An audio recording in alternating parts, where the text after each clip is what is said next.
Hello everybody and welcome to Captain Mac Live. Once again, the opportunity for you guys to fly with me and ask me a bunch of random questions and whatever, just because it's a lot of fun. And clearly I need to still adjust this camera.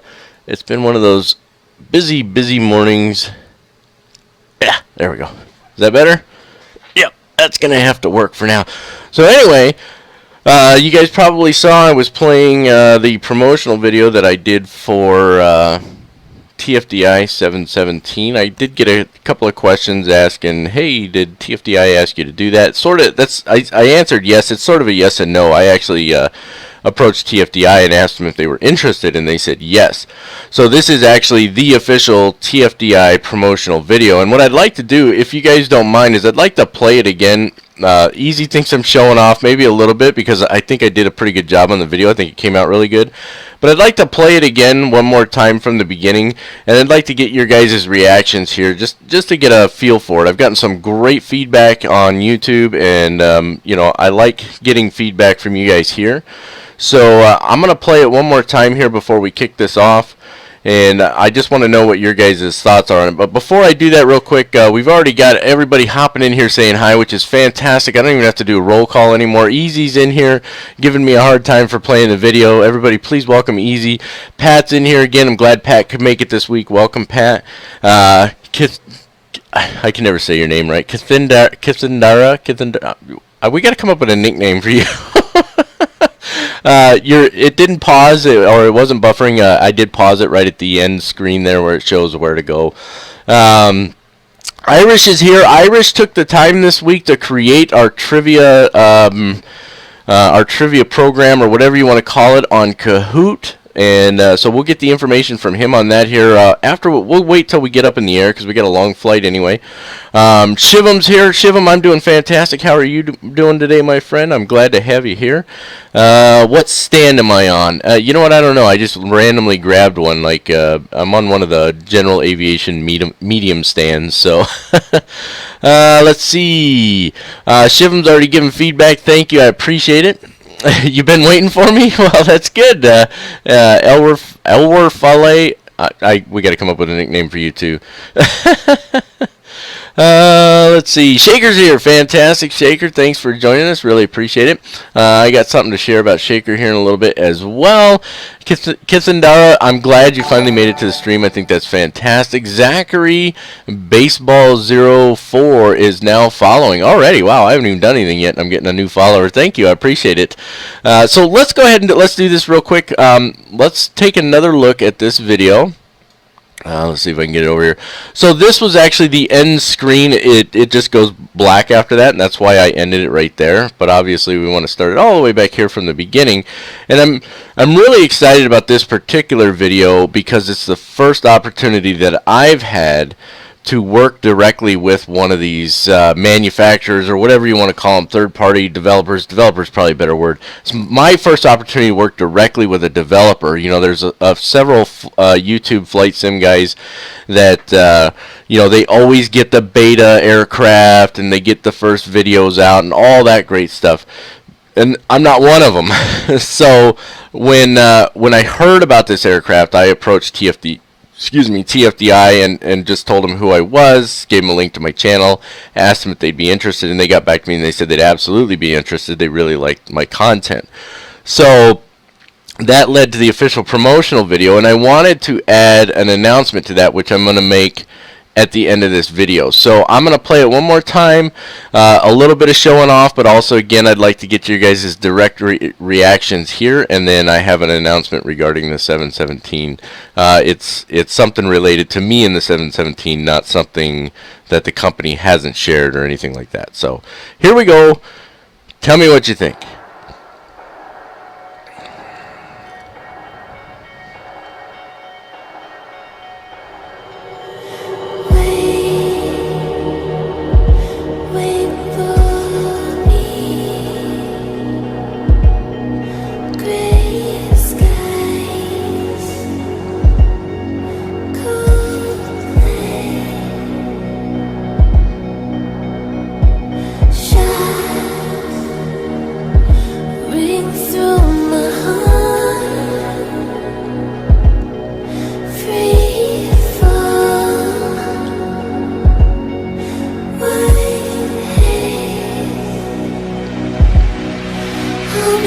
watching you as I'm walking on the moon. I'll be singing to the stars that your love is never far.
Alright, so there's the video. Couple things I want to say about the 717 really quick. You may have noticed where I talk about the integrated EFB. If you actually look at that shot, I have the approach plate for the localizer 2.7 approach into San Diego, and it's followed, and that's actually on approach where I show that shot, and then it's followed up immediately by 2 different approaches into that runway. And you can actually do that. So what you do is you need to take a screenshot and save it as a PNG file, and this is for anybody who has the 717. Save it as a PNG file in the right place, and I forget where it's at off the top of my head, but then you can pull it up in there.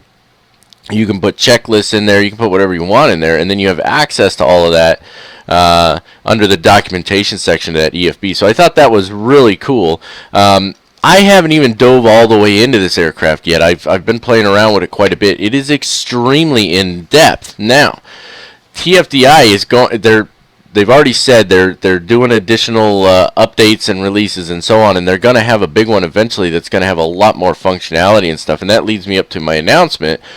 Along with making the official promotional video for TFDI, we also we came to an agreement, or I don't know what the right terminology is.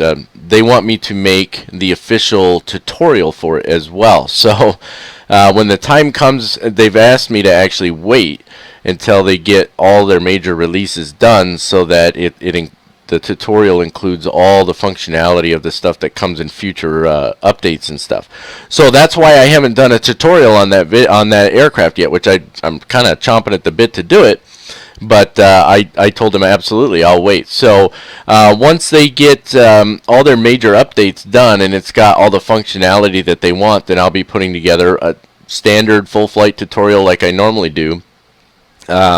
And that'll be the official tutorial for the TFDI 717 as well. So I'm really excited about that.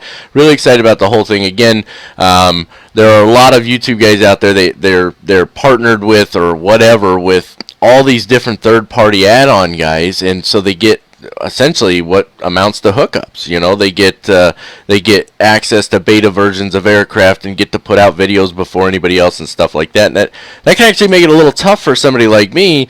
You know, I'm up to 3,500 subscribers, which thank you all, by the way. I think that's amazing.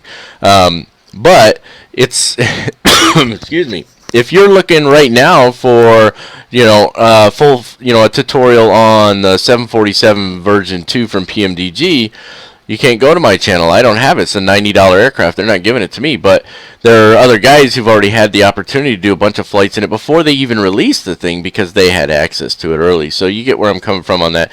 So this was really exciting for me. And so I appreciate all the support I get from you guys. Do me a favor. Hop over to YouTube. It's the featured video on my channel right now and probably will be for a little while. Be sure to give that video a thumbs up. I want TFDI to know that there's good, strong support on my channel, and that by choosing to do their official promotional video with me, that it is actually, you know, gotten that aircraft out there more. I already had one person tell me, I wasn't even thinking about getting that airplane, but now I saw your video, now I want to get it. So that means I've done something right there. So I really appreciate that. Now let's hop over here to the comments. I see you guys are giving Shaker a hard time. That's fantastic. You know, if you're not giving him a hard time, then you're not upholding your end of the agreement to the chat, because we must harass Shaker at all times. The fact that you forgot about the stream is a little scary. Did you at least get the Kahoot stuff done, or did you completely forget about that as well? Because if not, we might have a bit of a long stream. Now, you guys may be able to tell, I'm stuffy today. I'm not sick. It's allergies. The allergies are absolutely ridiculous in this state. Okay, I mean, it's insane. So here's how it goes. Okay, Arizona used to be the place you go to get away from allergies because it's dry, it doesn't have all those pollen producing plants and all that. So everybody started coming down here to get away from their allergies. Great. And like a bunch of idiots, they brought all their plants with them that produced the stinking allergies and found a way to get them to grow here. And now the allergies are horrendous in this state. And so 3 or 4 times a year, I just get killed by these allergies. And you know, if you've ever watched my my cold and dark start tutorial for the Majestic Dash 8, I sounded a lot like I do right now, just absolutely stuffed up. I'm coughing constantly, so you're going to get a lot of Captain Mac coughs in the face today, so be prepared for that. Let's see, Shivam's got something to say over here. You should look into chase plane. It would be a great help in the transition movement around the inside of the aircraft. See if you can somehow cut the window bar at the top. Your choice in music, I would say spot on. Thank you very much. So the window, I'm assuming you're talking about this window bar up here. I already know there's a way to, oh, Irish Gaming Guys is hosting this. Thank you, I appreciate it. I already know there's a way to get rid of that. It's called borderless FSX. I just never went to it. I just don't. And I think there's a couple of reasons for that. You know, with P3D, there's a lot of popularity for P3D and stuff like that. But my FSX looks really good, and I like that it highlights right there at top that I'm flying FSX, so that you can still do a lot with this instead of having to go to P3D and pay all the extra money and stuff like that. So I probably won't go to the borderless mode. I kind of like this, and I'm probably going to stick with it. But I do appreciate the suggestion. As far as chase plane goes, my 16-year-old daughter, Ashley, turned 17 on March 5th, and then 2 days later is my birthday, and she asked me what I wanted for my birthday, and I told her I wanted chase plane. So that should be my birthday present from my daughter, chase plane. And then once I get an opportunity to get it, because I've been using EasyDock for a long time, so once I get used to how chase plane works and stuff, then obviously that's probably what I'm going to switch to. Coincidentally, I caught a live stream from Matt Davies the other day, just watching for a few minutes, and he was away from keyboard, something I've never done but may have to do eventually when we do really, really long flights. But he had something going on there that I thought was really interesting. So he had music playing in the background, which was fantastic. And then he had an external view of the airplane that would change randomly to different views. And I have absolutely no idea how he did that. So if anybody knows how he set it up, I tried to ask in the chat, but it wouldn't let me for some reason. It was something having to do with first week subscribers or something. But anyway, if anybody knows how I can set it to automatically rotate through several different views in the external, so that when because there's going to come a day when, you know, we're going to have, you know, a 10-hour, 12-hour flight or something like that. I'm not going to sit here for 10 or 12 hours. I will step away from the keyboard for a while, and I'd like to be able to set up something like that so that you're not just staring at a cockpit, right? What else we got going on over here?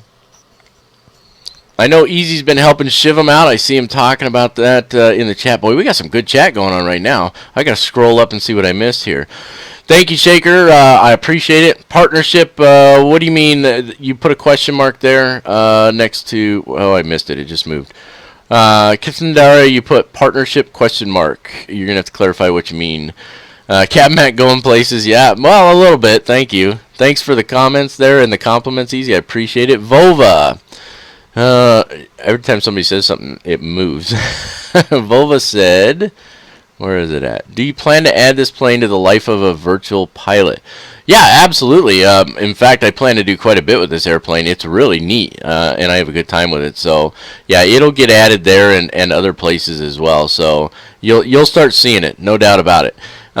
Thank you, Kitsandara. I appreciate it, Shaker. What else we got? Poor Shaker. Yeah, Shaker's getting picked on. That's the way it goes. Let's see. The Kahoot is done. I just saw in my email that you went live, and I was like, oh no. That's funny. Sticky screens during loadout. That's between you and Easy. Chicken Metal, happy Sunday to you as well. Thank you for joining us. I love it when you show up. It's always great. Who else? Shivam's talking to Irish. How long you gone for? Oh, Shivam's asking if we can do the Kahoot after he gets back. I kind of doubt it, Shivam. We're probably going to kick it off as soon as we hit cruise, so...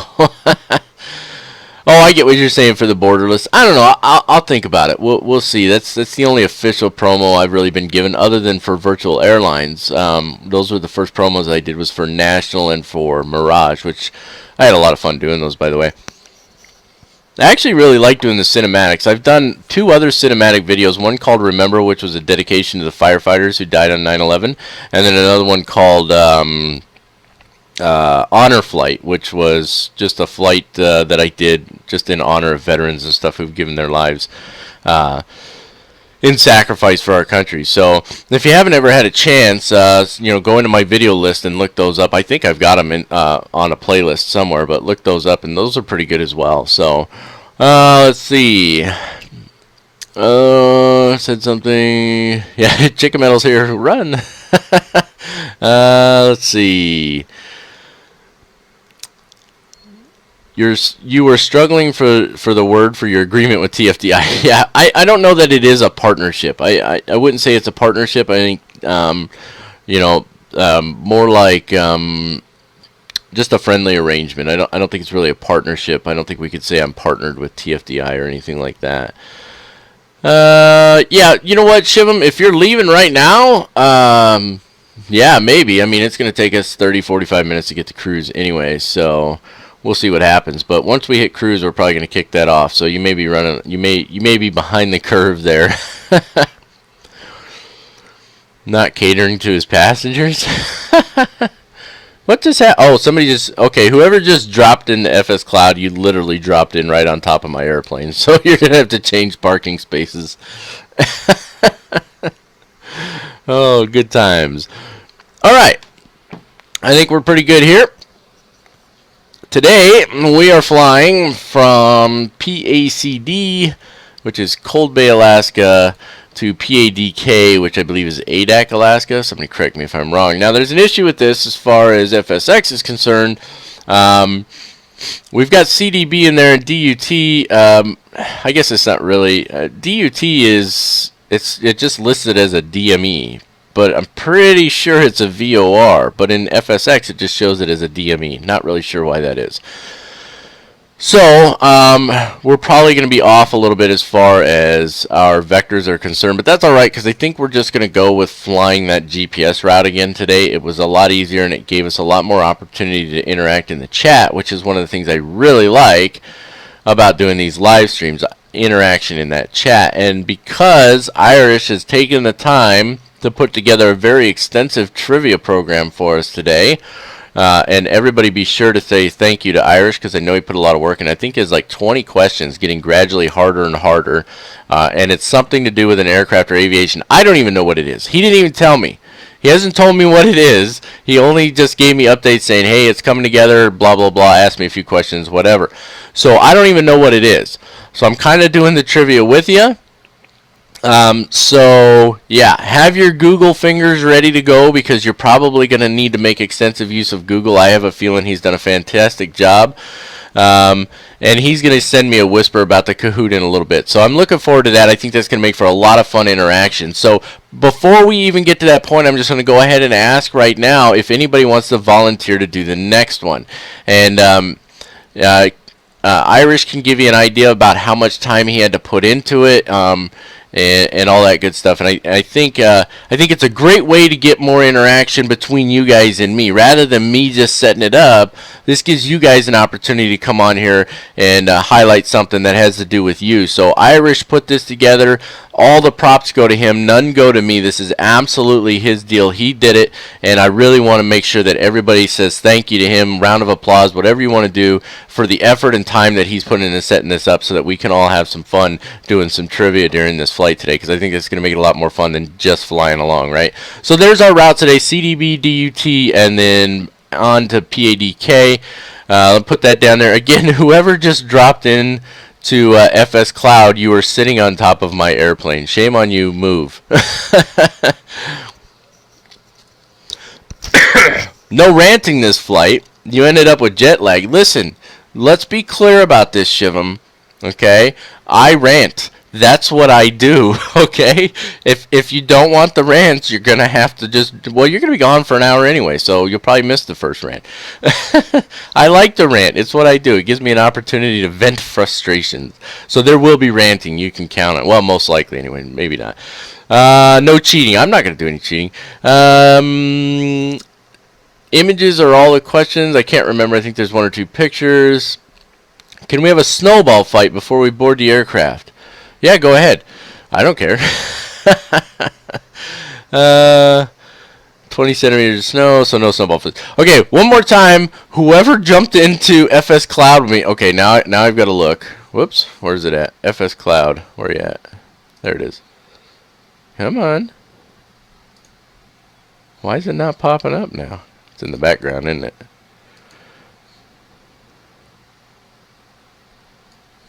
There it is. Oh, my FS Cloud ain't working right now. That's kind of annoying, huh?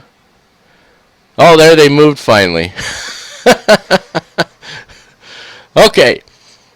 Oh, it was you, but your FSX crashed. Okay. Well, good. Because you were sitting right on top of my airplane. Okay. Who all do we have in it? My FS Cloud's acting up right now. I don't know why. So, oh, there it is. Now it's working. Okay, who we got in here? Oh, FS Cloud's a bit of a pain. We've got Shaker, me, and Pat.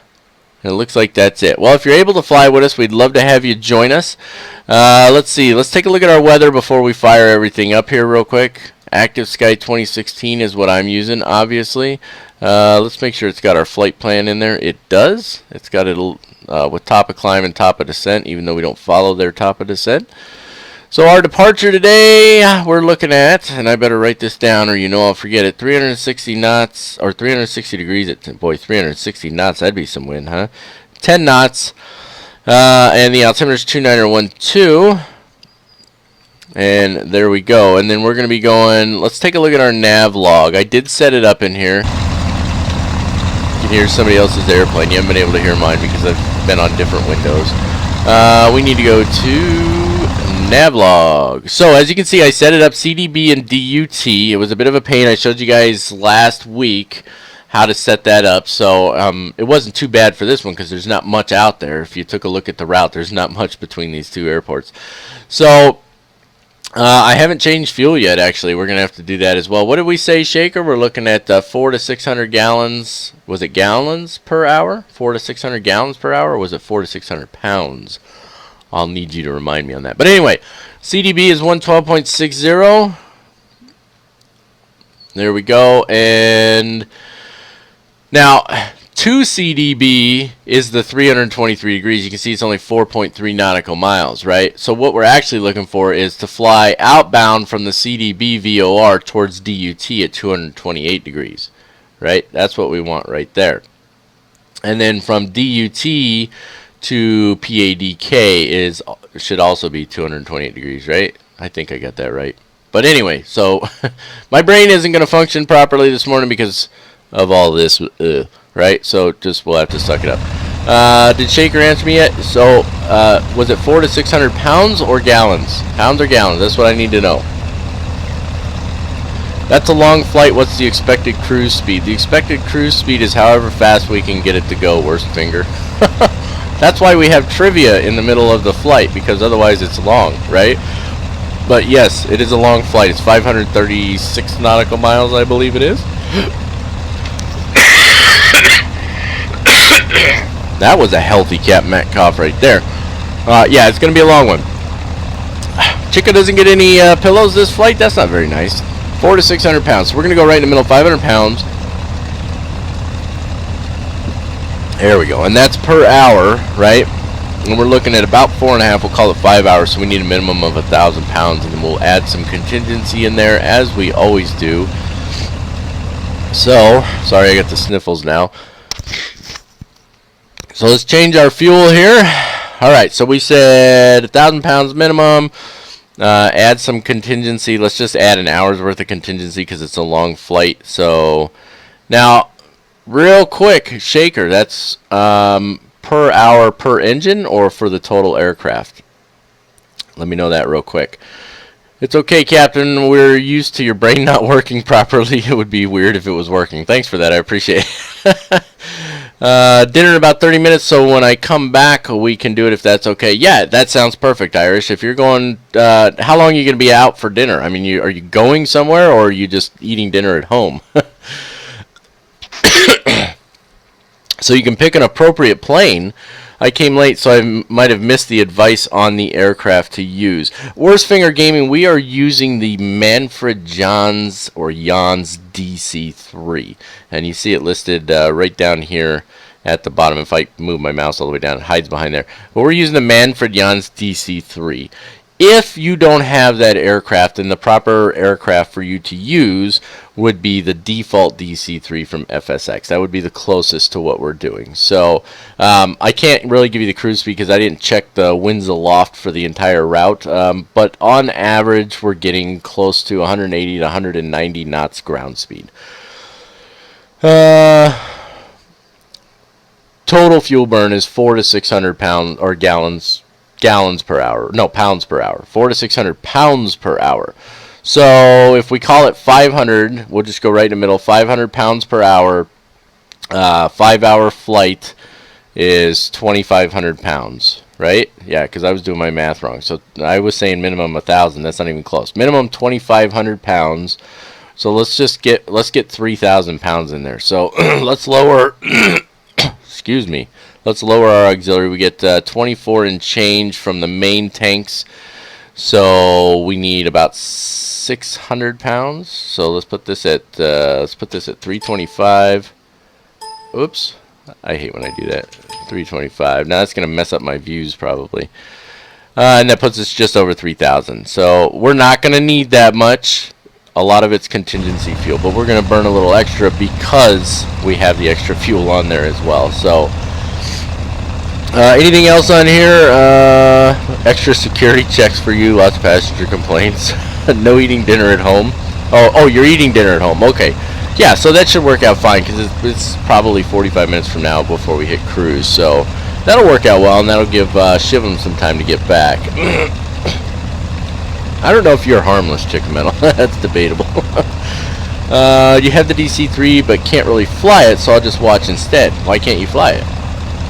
It's easy to fly. Just do what I do. It's actually a really easy airplane to fly. So we're going to go through the startup here. So if you just watch what I'm doing during the startup, you'll be able to start the aircraft and we'll be good to go. Who's following there? What do we get? The new R-Bauer 20. The new R-Bauer 25. Okay, so R-Bauer has apparently redone thing there.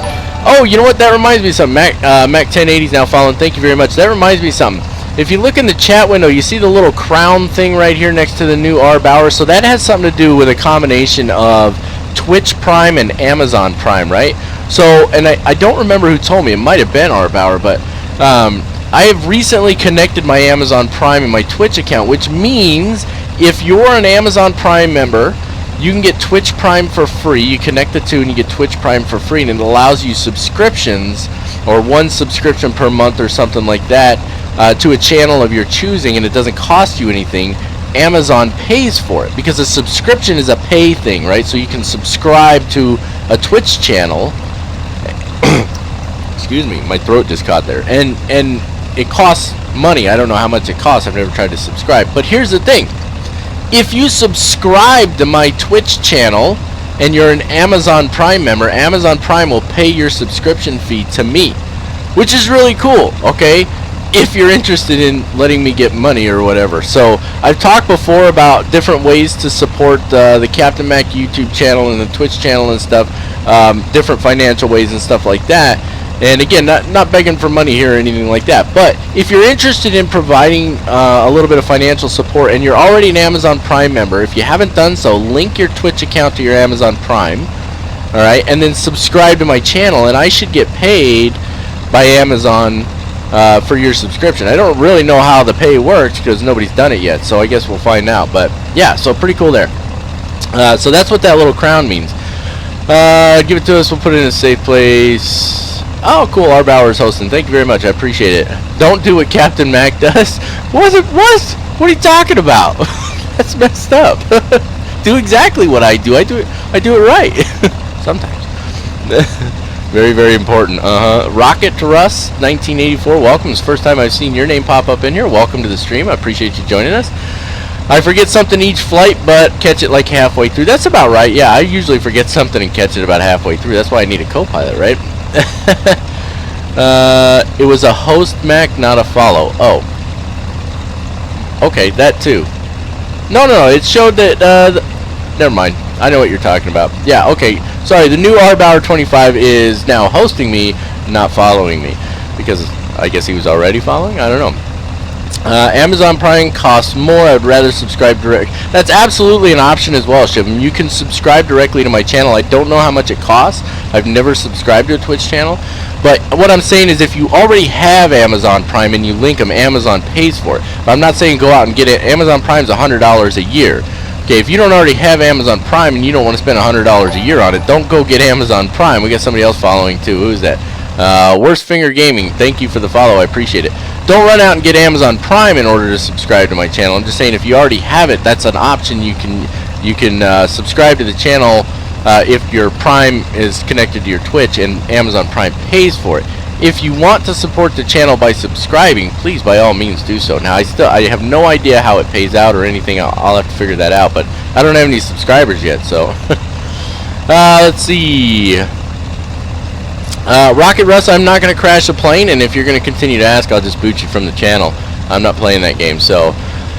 Kithindara, I do it right, says the person who took off with chocks still on. Wait a minute now, wait a minute. Somebody else put the chocks on after I took off. That was not me. I'll be good now. That's what makes his videos more interesting. Yep, everyone can fly, but only Captain Mac can fly with chocks on. Exactly, see? Rocket Russ is now following, but Rocket Russ, let's be clear, if you're going to be in here trying to troll, you won't be following for long, okay? DC-3 book fuel burn should be flight level 140, 511 pounds. Yeah, so we're going to be about spot on. That's why I enjoy watching the channel. Funny story, I don't even see a subscribe button on your channel.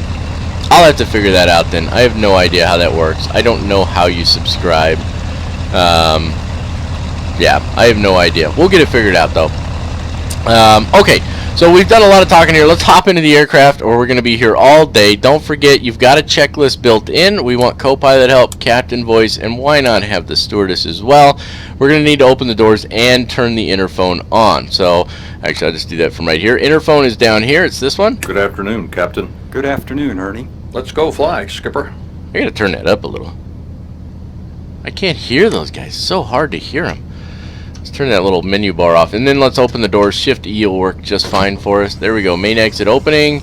And let's take care of our before start checklist, shall we? Well, Ernie, ready? Let's do the before engine start checklist, Here's your please. coffee. Thanks. Before start checklist. Parking brake set and checked. Doors. Oh yeah, we got to close the doors for the before start checklist, don't we? Alright, we'll do that here in a second. There's somebody over there. Close the doors. Everybody's loaded. Closed. Battery. Cabin's all secure, Captain. Battery on. Ground power. GPU disconnected. Generators. Both on. Beacon. Is on. Nav lights. That's on. That's these two. Cabin signs. That's these two. Both on. Ignition master. Is on. It's this one. Magnetos. Magnetos is supposed to be off. Checked both off. Fuel quantity. Left main. Gotta go down and check that. So there's the left main. Let's check the right main. Full. Full. Right auxiliary. Checked. Quarter for each of those. Left auxiliary. Checked. Fuel selectors. Set and checked. Carburetor heat. That's these guys. Checked on cold. That's carb heat back there. Trim. Set to 0. Set to 0. Cowl flaps. Full open. Full open, both of those. Mixture. Idle cutoff. Throttle. Gotta crack the throttles a little. Throttle is cracked. Prop control. Full forward. Flight controls. And this is one, flight controls. I'm trying to get these even here. That's not working, is it? There we go. You can do it in any order. Elevator full up. Elevator full down. Ailerons left. Ailerons right. And the rudder pedals. Rudder full left. Rudder full right. Flight controls checked and free. Before start checklist complete. Alright, so starting the engines on this aircraft, not extremely difficult here. Alright, let's see if I can not mess it up this time. So what we're going to do is we're going to start priming the engine. We'll start with the right engine. We'll prime it for, I don't know, 5 or 10 seconds or whatever. And then we'll engage the starter. And after 9 to 15 blades, we'll engage the magneto. Once the magneto's engaged, we'll come down and we'll put the mixture to 50% or above, not too far above though, and come back up and continue to prime until the engine starts. In order to do that, of course, we gotta have the fuel pump on. So fuel pump on, start priming, about 5 seconds or so. Engine 2 is turning. 9 to 15 blades doesn't take long. Magnetos to both, mixture to 50% or more, which is a little above auto lean, I believe. Yep, there we go. And then continue to prime. Come on, baby. There she goes. Engine 2 starting up. Okay, mixture to auto rich. Right there. Oil pressure There coming she up. goes. She took a second, didn't she? Did I miss anything over here?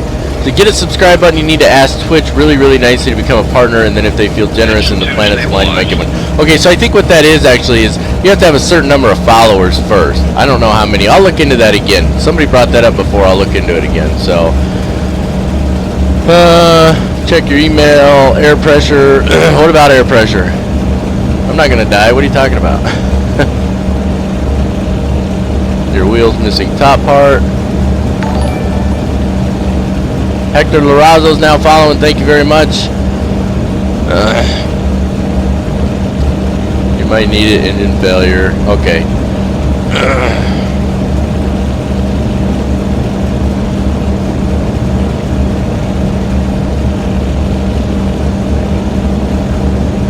Bye, Rocket Russ. Rocket Russ is now banned. I'm not doing this nonsense. That's freaking ridiculous. Okay, that's one engine started. Let's go to the next one. So, fuel pump on. Primer, 5 to 10 seconds. There we go. Starter. Engine 1 turning. 9 to 15 blades. Magneto to both. Fuel mixture to 50% or higher. Continue to prime. There she goes. Engine Let the 1 primer start. off. Starter kicks out. Fuel up to auto rich. Come on. Doesn't want to go up. There we go. Auto rich. Oil pressure's coming up. And she's coming in nicely. Fantastic. We can probably bring the throttle back just a hair on this guy. 10%. Engine 1 stabilized. Put this one at 10% as well. 10, not 9, not 12, not 11. 10. There we go. And let's let the engines warm up. Now I need to turn it down just a little bit. My speakers work quite well. Okay. Yep, Rocket Russ is banned, just in case you're wondering. You're welcome. Bye, Russ. Oh, you didn't get a chance to say goodbye. I'm sorry. Cornholio, welcome aboard. What's going on? Well, you know what? I'll tell you what's up. We just banned somebody from the channel for acting like a jerk. Listen, guys. I'll make it very simple, and everybody that's on here right now is pretty much on here all the time, and I don't have any issues with you guys. Here's the way I deal with it. It's very simple. I don't care if you goof around a little bit. You know, at first it was funny for a few seconds, but then Rocket Russ just wants to start firing off a bunch of stupid stuff, and all you're doing is sucking up the chat. Nobody can get a conversation going. Nobody can freaking enjoy themselves and talk to each other because Rocket Russ wants to fire off a bunch of stupid stuff. I'm not dealing with trolls on the channel. I'll boot you every time, and you're banned. That's it. You're banned forever. Not dealing with the stupidity, right? And I don't think you guys want to deal with it either. You don't come in here to watch somebody freaking destroy the chat freaking section with a bunch of stupid random nonsense. Alright, so we've had a couple people been banned already. Now we got one more. So average time in the cold you need to warm the engines up. They'll actually tell you when the engines are warmed up. Chicken Metal, they tell you. So I don't know what the average time is, but I do know if we hop down here, we can take a look here and we can see. So here's our cylinder head temperature, carb air temperature, and oil temperature. And it's really more the oil temperature, is my understanding anyway, is the oil temperature is what we're really concerned about. So we want the oil. I have a feeling when this one gets above 50, they're going to tell us that the engines are warmed up. That's what I think is going to happen. Cylinder head temperature should be right around 200 once they're fully warmed up. But once the oil gets above 50, they'll probably tell us the engines are warm. But we're not even going to change the idle. We're going to leave it where it's at. So make a disclaimer about chat rules. Actually, I did create some chat rules recently for new people that join or follow the channel, or just jump into the chat. You should see the chat rules now, and they're very simple. It's not even a list of rules. It's just, hey, I'm not going to deal with trolls. I'll ban you from the channel. We're here to have a good time, that sort of thing. So let's see. It shows up before they type. Yep, it sure does. Let's see. Cathindra had to agree to it, so Cathindra knows what I'm talking about. Boy, we got 27 people in here. There's 27 people in here, but nobody's saying hi. Hop into the chat, guys, and say hi. I'd love to have you all here. I'd love to interact with everybody on the chat. So if you're new to the channel, welcome. And say hi down in the chat. And most of the people are here regularly, and I'm sure that they'll be more than welcoming to you, as long as you're not trolling or spamming the chat. So let's see. Yeah, things are different. Shiv'em. What's he doing? Inverters. Did he go into, I think he went into the before taxi checklist. Probably because the engines are warmed up now. Let's see, Shaker's still here. Yeah, Shaker's FSX crashed, that's why he's not on cloud right now. What else? Had to restart. Kith, we said hi and he calls us nobody. I don't even know what that means. Okay, I actually did pull up a chart here. Awesome. So let's look at our top-down view real quick. Runway 32 is going to be our departure. So whoever's in FS Cloud with me, I imagine that's Pat there right now. Pat, I'm gonna swing around and we're gonna go out here and we're gonna take runway 32. I need to get track IR on as usual. I always forget something, right? And then once we get that on, I actually want to show you guys something that's really cool. There we go. Track IR going back off. Let's jump here. So, I told you guys I wanted to tell you something about Shaker MT. He didn't do anything wrong. If you remember last week in the stream, I was trying to talk about descent rates, okay, and how horizontal speed versus vertical speed and all of that stuff. And I said I needed an airplane model, right? Well, like 2 days later, I get a package in the mail. I kid you not. And it's this. Look at that. That's right, ladies and gentlemen, that's a DC-3. It's a die-cast metal model of a DC-3. The landing gear comes down and locks down too. It's pretty cool. Check this out. This is my, look at that. That's odd. Let me put it up close here. Look at this thing. This thing's really cool, man. Prop spin and everything. Alright? Check that sucker out. So, Shaker, of course, big surprise, right? Shaker decided to get this for me, and he sends it to me in the mail. So it just shows up in the mail.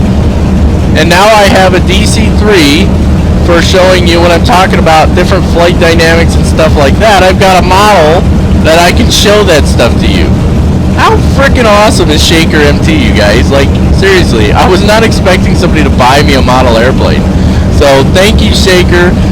Everybody please say thank you to Shaker for this beautiful, and it's a very nice model of a DC-3. The back door opens up here. If I can get my fingernail in there, I probably can't. Back door opens up there. Check that out. I mean, this thing's really, it's heavy too. This thing probably weighs about 2.5 pounds. It's like heavy duty. So if we get an opportunity to talk about some flight dynamics today, we're going to be using the model that Shaker MT sent to me. So thank you very much. I wanted to take an opportunity to thank Shaker personally on here for that. I did thank him already via text as well. For those of you who don't know, and most of you already do, Shaker has been a huge supporter of my YouTube channel and my Twitch since way back in the beginning. It's been absolutely amazing. He's been an amazing friend and an amazing supporter to the channel. He's donated controls. He's donated aircraft, real and otherwise. Just an amazing individual, and Shaker MT and I have become very good friends. So please be sure to thank him for such a generous gift. That'll actually give us an opportunity when we're talking about stuff like that. It will make it a little easier, I think. So I think it's fantastic. So isn't that neat, Cornelio? But we're down to 24 now. People are bailing. Nobody wants to watch, I guess. Jorgen Laren's here. Welcome, welcome. Way to knock it out of the park. I know, right? Is that not the coolest thing right there? Like, and my birthday's coming up, so that's my that's like an early birthday present. It's freaking awesome. All right, totally was not expecting that, by the way. All right, we need to get rolling here. We don't want to take forever. Let's track iron coming back on. We'll jump here. And before we pull out, let me drag this guy over. There's actually so before taxi checklist, I think they started to do it. But actually, turn track IR back off because it's kind of a pain to do. Looking like this and trying to move your eyes over here. Let's see here. We need inverter's got to be on. Radio master needs to be on. Fuel pumps can come off. Right and left are both. Fuel pumps is off. See, you can't hardly hear them. Unlocked. Flaps. Flaps are up. Mixture. Auto wrench.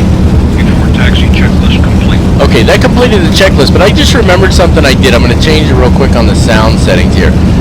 For one of the videos I was doing, I cranked up the engine sound. I want to bring that back down a little bit, so hopefully we can hear them a little better.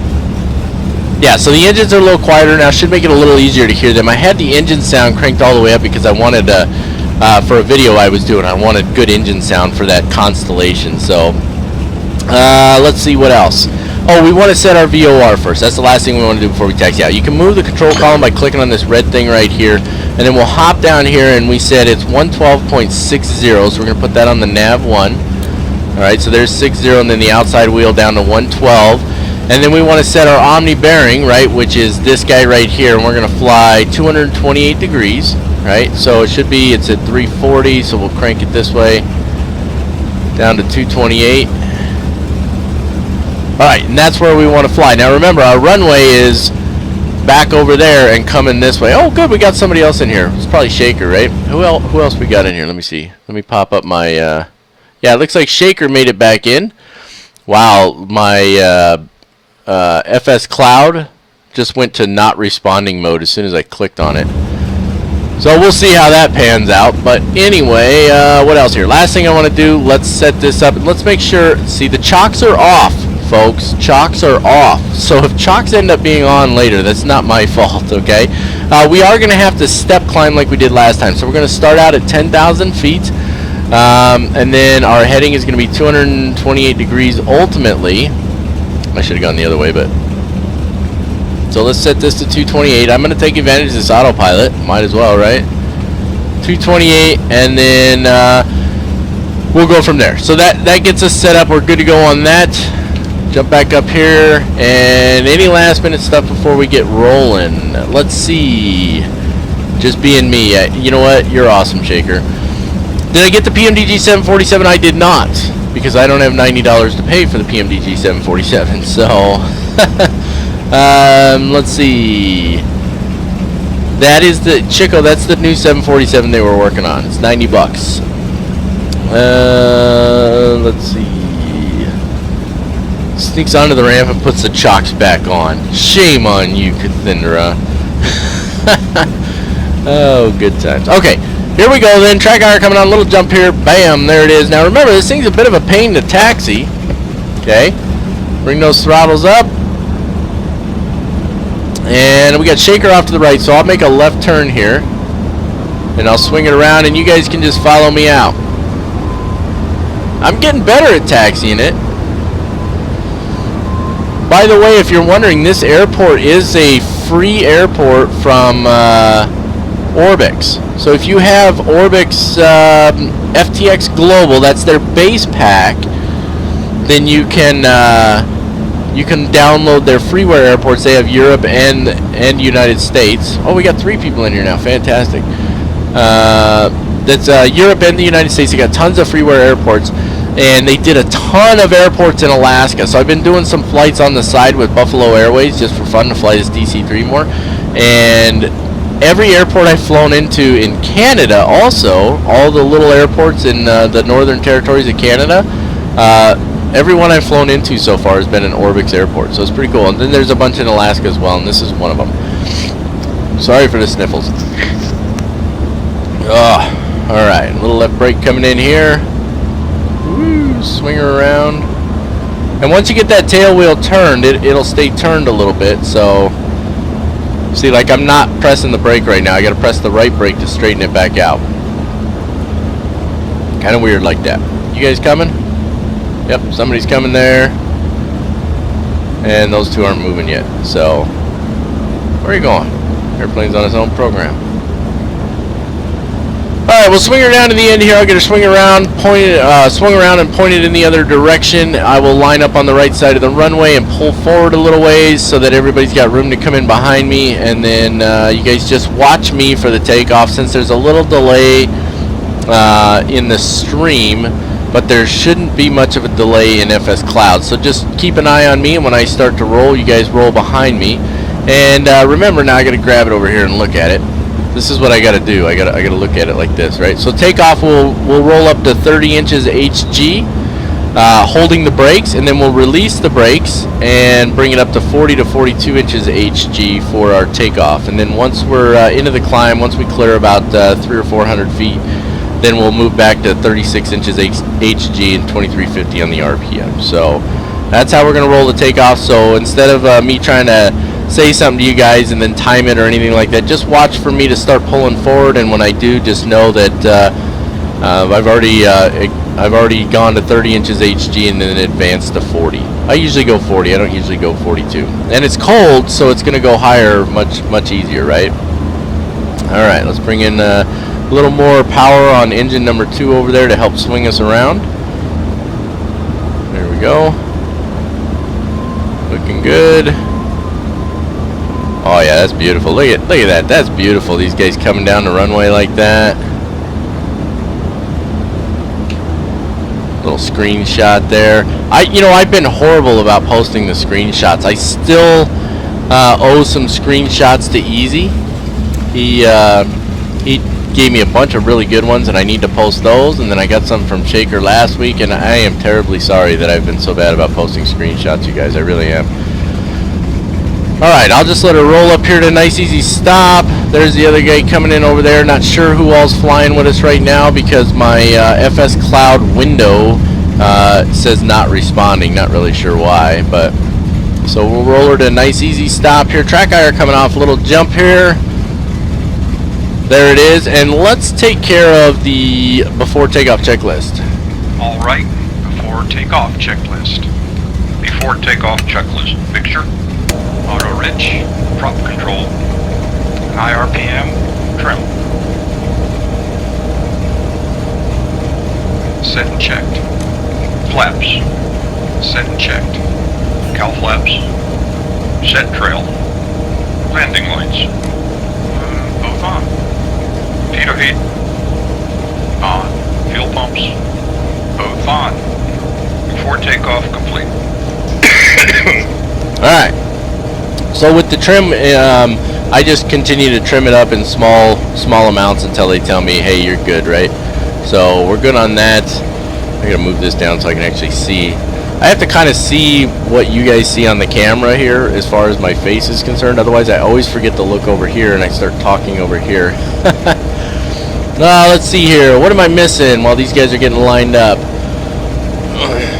Yeah, Bellins has some great streams, Contender. He does an amazing job. His production quality is fantastic, both in live streams and in videos. He's been doing it a long time, and also that's all he does. That's what he does for a living. So, and I applaud him for that. He does an amazing job, and I do emulate a lot of the stuff he does. Actually, I've taken a few ideas from him. I told him I took his ideas too. He didn't respond, so I don't know if he was upset about that or not. I do know him personally, not real well, but I do know him personally. I've talked with him. So, great guy, by the way. Let's see. Oh, Cornholio, thank you very much. You know what? I appreciate that kind of feedback, too. I really enjoy, for those of you who don't know, Cornholio said he just wanted to say that he really appreciates all the videos that I make for you guys and that he enjoys them a lot. And you know what? You're welcome. And thank you for the support and the feedback. It means a lot to me. And I enjoy making the videos. It's a lot of fun. Unfortunately, the flip side is it's a lot of work, and so I don't always get to do as much as I'd like to do. Like, I've still got the next episode of Around the World in the Connie waiting to be edited. I didn't get a chance to edit it yet, and I need to get another episode of Life of a Virtual Airline Pilot in. So, you know, unfortunately, I don't always get to the videos as much as I'd like to. So, but you know, it's for you guys that I do them, and I really appreciate that feedback. So, thank you very much. Getting landings down on jet aircraft instead of overshooting them all the time. I overshoot all the time, Chicken Metal. I float that thing constantly. Don't worry about it. Several hours a day doing takeoffs and landings or circuits. What aircraft are you doing it in, Chicken Metal? Just curious. You don't hold what against me? I didn't do anything. Elwer Folly, however you say that. Hey, thanks for joining us. Really appreciate it. I hope you have a fantastic day, and I hope I caught you before you had to drop out. You tried but disconnected. Too many technical hurdles to jump with an aircraft that I don't really have set up, and FS Cloud really didn't cooperate either, but you tried. You know what? That's okay. Worst finger. You know what? Hopefully you'll be able to do it next time. You know, spend a little time this week. Be sure to hop onto my YouTube channel if you haven't already. There's a link down below. Go to YouTube and subscribe. And I've done a tutorial on this aircraft on there, and I think it was a pretty good one, so it should help get you up and running there. On your screenshots, yeah, I got you. I fly 747, beautiful airplane, Chicken Metal. You know, I don't think I ever did a full flight tutorial on that, did I? Would you guys like me to do a full flight tutorial on the I fly 747? I've done, I mean, all of my flights are essentially a tutorial in a sense, but I could dedicate one to that because I like that airplane. Seen me on VATSIM earlier. Keyboard decided to dump the hotkey mid-flight. That's awesome. Black Box 711 channel. I've seen his channel, Boba. Black Box 711 does some pretty good work too. Very well done. So yeah, I'm really hoping. I hope that the quality of my videos, you know, they may not be quite where maybe Matt Davies is. I don't know, but I hope that the quality's there and that you guys, that the quality's good enough to really keep everybody coming back. You know, so didn't we do before takeoff checklist? All right. We didn't. Takeoff checklist. Yes. Guess what? Picture. Oh, you guys all want me to do a tutorial? Okay. All right. IRPM. I'll put together a tutorial on the iFly then, a full flight tutorial. Flaps. Set and check. Cowl flaps. Yeah, consider it was pretty heavy on the tutorial side the first flight in Life of Virtual Cargo Pilot in that iFly, but you know what? A full flight tutorial is probably in order. So. Both on. Before takeoff complete. Alright, before takeoff checklist is complete, track IR coming on here. Boom. And hold the brakes. Bring it up to 30 on the manifold. I'll hold this for a couple seconds so you guys can get caught up due to the delay in the stream. And away we go. And remember, use the brakes at first to keep everything centered up if necessary. Go easy on them, and then we'll bring it up to 40. Use a combination of the brakes and the rudder. We need a lot of rudder there. Woo, a lot of rudder. Goodness gracious. There we go. She's coming up now. 31. Rotate. Wow, I ended up... That was not very pretty, was it? Alright, that's alright. We're airborne. Gear coming up.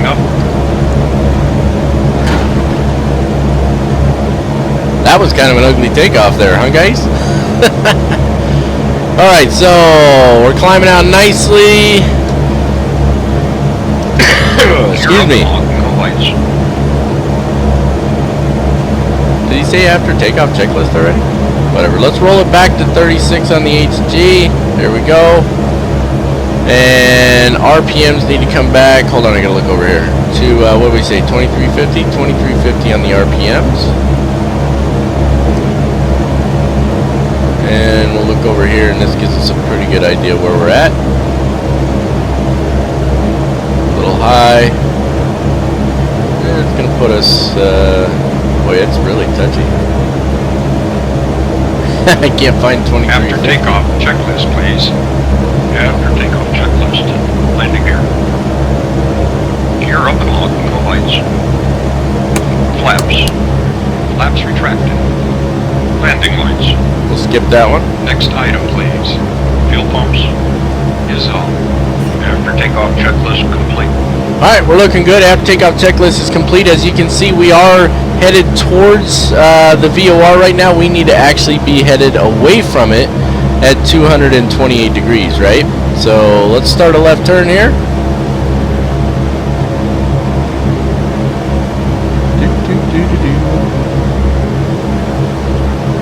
Alright, bring her around here. There, now it shows us a way. That's what we want. Alright. So, we'll lessen that turn a little bit, but we're going to keep turning. Remember, it's 228 degrees we're looking for, right? I wrote it down. Yeah, 228 degrees. Alright, so we'll fly about 248 degrees to start with. Coming up on that here pretty quick. Alright, there we go. Let's level her out. Alright, 248 degrees, and we're working to track inbound on that VOR. And I'm just doing that for the moment. We're going to switch to the GPS to make it easier. But for the moment, we're going to try and track this VOR. It seems to be working properly. We'll find out here shortly. So we're just waiting for that to come in. I'll get back to the chat here in just a minute, guys. Just want to make sure we're flying the aircraft properly here. We're going to take her up to 10,000 feet to start with. Coming up on 3,000 right now, so we got a ways to go. And we want to kind of hold this heading here until we line up our course line here in the center, and then we'll be tracking outbound on that VOR, which is exactly what we want to do. And the reason I'm doing that before I jump to the GPS is because I always like to show that. I mean, that's proper piloting skills. That's what you do in the real world. Now, we can fly the GPS in the real world too, but hey, you know, ideally we want to keep a little bit of realism in here. When they flew these flights way back in the day, back in Vietnam, flying the Hump, they didn't have GPS. All right, so we're going to take advantage of the fact that we have it, but we're not going to just jump right to it, right? What are we looking at here? Coming up on 4,000 feet. We should be tracking, we should start seeing this line move here pretty quick, I think. Or pretty soon. Looking pretty good otherwise, though. Nice cloud cover. There was an update to Active Sky 2016. I installed that this morning. So, should be good there. Looking good. Now, we want to watch our manifold pressure. Don't forget, manifold pressure will start to decrease as altitude increases. So, we want to keep it around 36, right?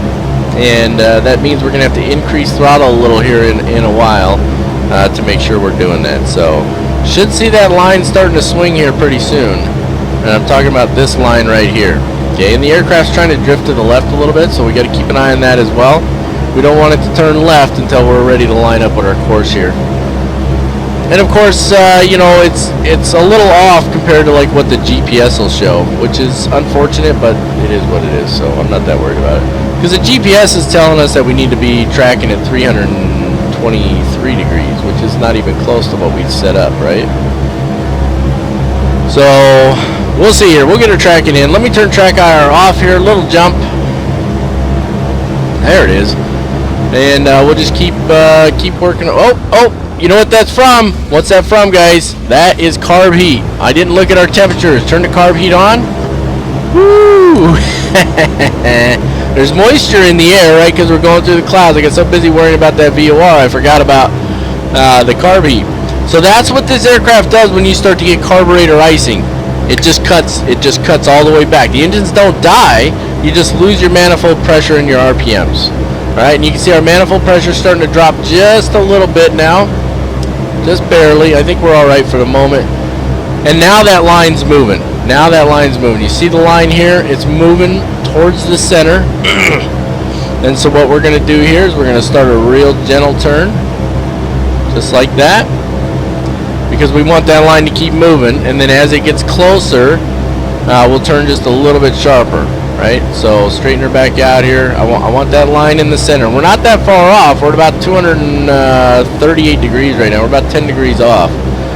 So, and keep an eye on your instruments at this point. If you're flying through the clouds like I am right now, you want to keep an eye on your instruments. If you look at those clouds, you're going to get really confused about the position of the aircraft. All right.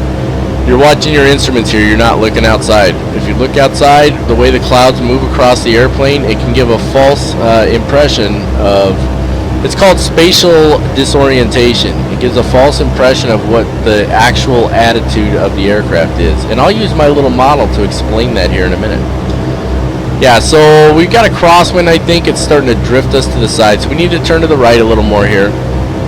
Because you notice that line stopped moving, right? And we were still at like 235 degrees and the line stopped moving. So that tells me that we've got a crosswind a little bit. And that's alright. So we turn back to the right. Bring it all the way. That's we're coming up on 250 degrees here. I'm going to put it just a little past that because we want that line to start moving again. That course line. Or course, it's called a course needle. I keep calling it a line. It's a needle. We want this needle to swing to the center. So this tells us that we're to the left side of the desired course, right? So when this is centered and we're flying at 228 degrees minus wind correction, then that tells us that we're on the course we want to be on. What's our altitude here? 7,000 feet almost. Keeping an eye on our speed as well. Let's go ahead and trim down just a little bit. And you can see that line's moving again, so that's good. So what'll happen here is as that line centers up, if I just turn to 228 degrees, you'll see that it won't stay centered for very long because there's clearly a crosswind, right? So, and I'll show you what I'm talking about when we get there.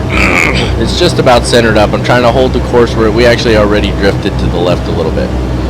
So I'm trying to maintain this thing headed generally at about 242 degrees. It looks like maybe 239, something like that. I'm trying to maintain that for a moment. And there's a difference between our ground track and our actual heading in the aircraft when you have a crosswind. Looking pretty good though.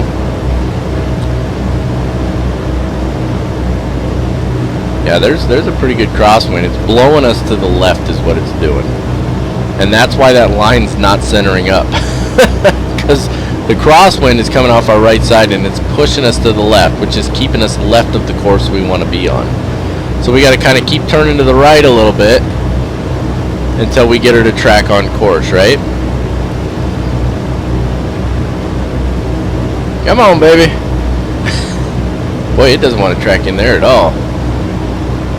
We need to get our speed up just a little bit too. Our manifold pressures come down because I was too busy watching the VOR. Let's bring that back up. And then when we get to 10,000 and we're cruising, we'll go ahead and roll back to auto lean, vice auto rich, which is what we're on right now on the mixture. Alright, now that line's about centered up. Alright, so real gently, we're not going to have to turn very far. We're going to turn real gently into it here. And I think our crosswind's strong enough that we're going to be looking at probably 230 something degrees. Because we're at 250 right now and we're barely getting on that course there. So let's turn a little more. If I turn all the way to 228 degrees right now because of that crosswind, what you're going to see happen is that needle's going to move to the right again. Okay? So right now we should be at 228 degrees to maintain that, but we're not. We're at 240 degrees right now. That's how strong our crosswind is. We're coming down almost 230 degrees here. So let's take it to 230 degrees and let's hold that for a moment. So there's 230. Again, looking at your instruments, not outside the aircraft. And that seems to be holding pretty well at the moment. We'll give it a minute. We'll see how that pans out. You see that needle's just starting to inch to the right a little bit. Just barely, but it's moving to the right. Why is it moving to the right? Because we've got a wind coming off the right-hand side. And I'll use this awesome model I got to explain that here in a minute. But let's go ahead. Let's get the autopilot on at this point, coming up on 9,000 feet. We want to go to 10,000, so I'm going to turn autopilot on, altitude hold. Let's turn the heading to, where are we at right now? Let's put it at 230 for a moment. Heading hold. And then 500 feet per minute is going to be fine. And then we can switch this to GPS and then click nav lock. And it's going to turn left here. Alright, because if you look at this guy, our course line is over to the left here. And this is saying to CDB, which is the VOR. So it's actually going to try and go back to the VOR. That's not going to work for us. So we need to go direct to, push the cursor, scroll it down, direct to DUT, activate. There we go. Now it'll turn back to the right. That line was white because we never actually crossed the VOR, so the GPS was trying to get back over and cross the VOR. And of course we don't want to do that. We don't want to go back in that direction, do we? So move these guys back over here out of the way.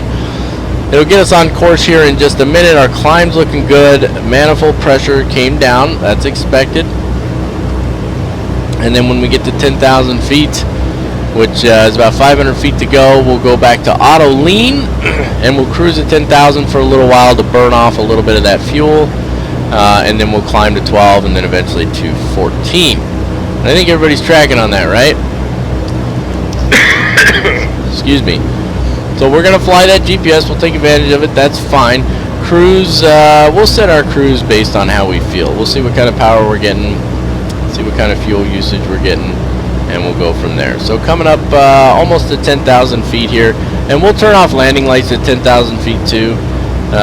Technically at 10,000 or below, landing lights are supposed to be on, but that varies actually.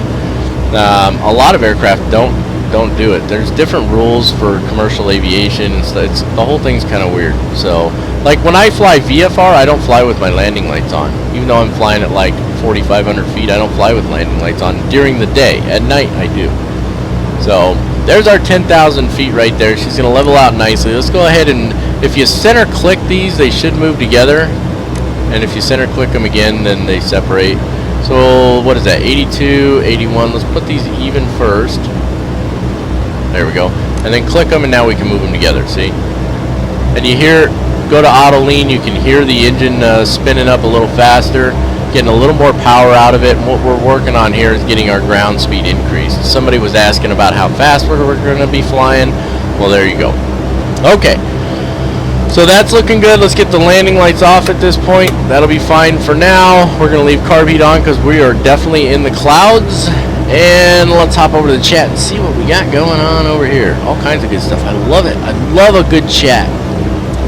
Okay, we got to get up here a little ways. Irish is back, so here in a couple minutes we'll have Irish get us set up for our trivia.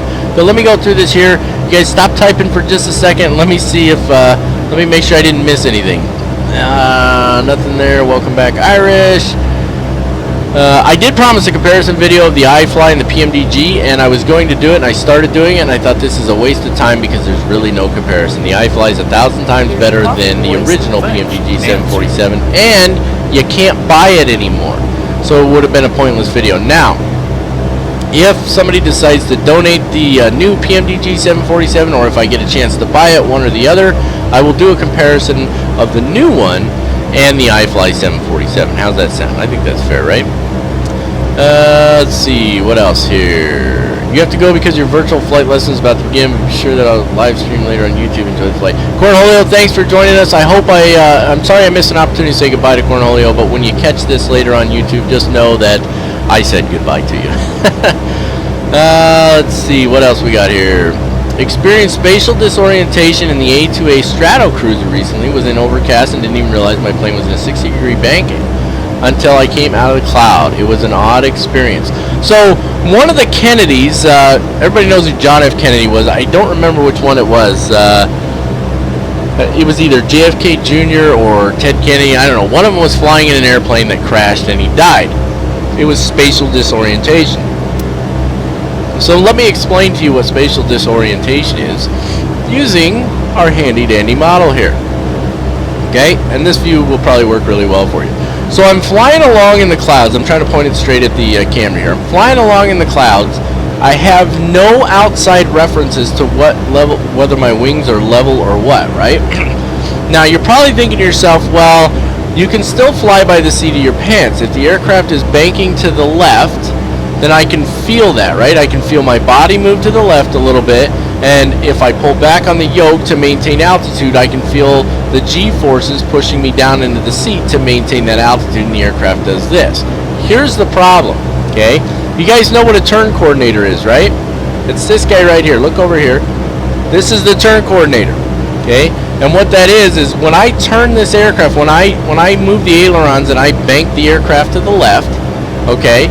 If I just bank the aircraft without using the rudder at all, let me show you what happens. The airplane does this right here. I hope you guys can see that clearly on the camera. I'll move it a little closer. All right? So let me get my landing gear up because we're flying, right? Landing gear's got to be up, guys. So when I bank the aircraft to the left, if I don't use the rudder, it does this, right? Okay? And this is called a slip. It's like a side slip, only it's not intentional, right? So what happens when you do this is the aircraft starts to lose altitude, okay? It's turning to the left, but because the nose is pointing to the right and you have no outside reference, it messes with your eyes, and the seat of your pants no longer does you any good because you cannot feel the aircraft dropping to the right because of the way the nose is pointing. It's really weird. That's the most simplistic explanation of it. Somebody probably has a more technical one they can give. But because of spatial disorientation, if I don't look at my instruments, this aircraft can be dropping and eventually can start to nosedive to the right, and I won't even notice it. And it becomes what's called a death spiral. So it starts spiraling down, down, down, okay? But you feel like you're in level flight because of the difference between this force and this force. They set each other off, right? So because they're offset, you feel like you're in level flight even though you're spiraling down towards the ground. Spatial disorientation is a result of having no outside reference. And we think we can fly by the seat of our pants, but we can't, okay, because of things like that. So a proper turn, if I bank the aircraft in this direction, I have to move the rudder in this direction as well, okay? The aircraft starts to do this, I move the rudder, and it's called a coordinated turn. And so the airplane comes and it turns smoothly like this. If I put in too much rudder, when I do that, then the airplane skids around the corner like that. Like, what's that movie called? I don't know. Anyway, it drifts around the corner, right? Skids around the corner. If I don't put in enough rudder, what it does is it slips or slides around the corner, right? And when I have outside visual reference, I may not totally feel that. That's why I have a turn coordinator. But I can see that something's a little off. Okay, if I just look at the nose of the aircraft when I'm flying, if the nose of the aircraft is not pointed through the turn like I want it to be, then I'm either skidding or I'm slipping through the turn. Okay, but when I don't have outside reference, spatial disorientation, if I don't look at my instruments, I can either be skidding through the turn or slipping through the turn and end up causing serious problems with my aircraft. Does that make sense to everybody? We're going to put the landing gear back down before we put this thing on the desk. It's got a little stand for it, but it's up on top there. And you got to be careful when you set it on there. So there we go. So spatial disorientation is the result of not having any outside reference to the position of the aircraft or the attitude of the aircraft. Okay, when I'm in the clouds like this, I have no outside reference. Okay, if I just look out here, I cannot tell. For all I know, I could be looking directly at the ground right now. Same thing when I look over the front of the aircraft. Okay, I can't tell. There's nothing to give me an indication of the attitude of this aircraft. But when I come down and look at my instruments, I can see that I'm in level flight right now. Okay, the wings are not up or down, and in this case that little dot represents that the aircraft is flying level. Okay, because this thing actually moves, right? Come on, move. Oh, that was caging it, sorry. It's this one that moves it. See the little wings moving? I can adjust those. So this does not indicate that I'm heading towards the ground. Now, because of the way we're flying right now, I could move these up to just let me, and leave them there to let me know that I'm level. But I could adjust these. I like to have them down just a little bit so I can see that the little gap there tells me we're level. So that's what spatial disorientation is all about.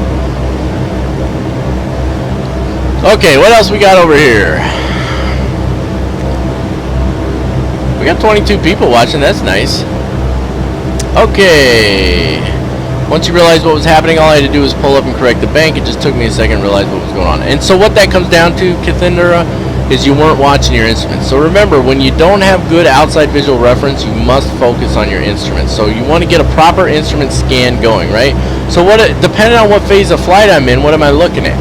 When I'm in cruise altitude, like I am, or in cruise phase, like I am right now, which, speaking of which, let's, actually, I like where we're at right now. We're cruising at 188 knots. I'm going to leave everything set the way it is. Anyway, so when I'm cruising, my primary concern is what? That I'm maintaining altitude and that I'm in level flight, straight and level flight.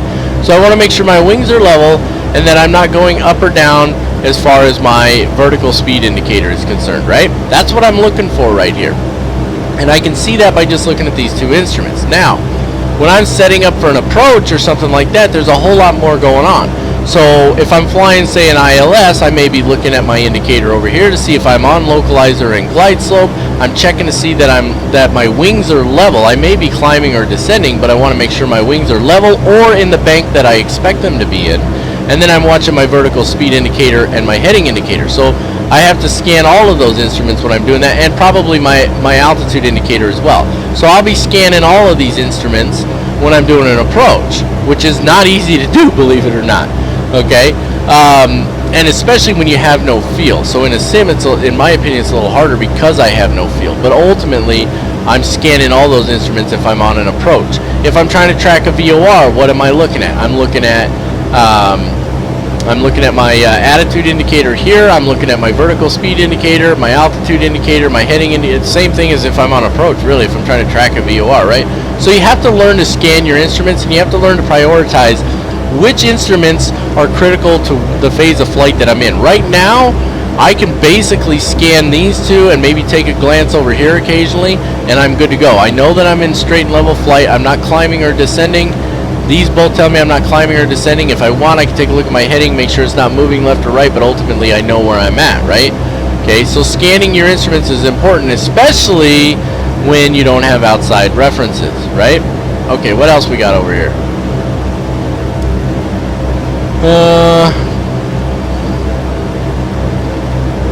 Yeah, sometimes, Kithindara, the newer aircraft will give you warnings to things like that, bank angle and stuff like that, but instrument scan is still critical. Now, with the newer aircraft, when I have a PFD up here, it gives me all that information in one spot. I can look at my PFD, I can tell if I'm climbing or descending, I can tell what my speed is, and I can tell what the attitude of my aircraft is, all on one instrument. And that's what makes it so fantastic, and why they're used in all modern aircraft now.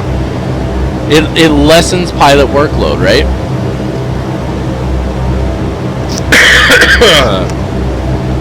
Let's see. Coffee, GA, Cessna. I fly Cessnas in the real world. That's a girl, Chicken Metal. She's practicing, so she likes to fly the Comanche. She's really good at that, but she wants to get used to flying the jets, and so she's practicing, and that's the way to do it.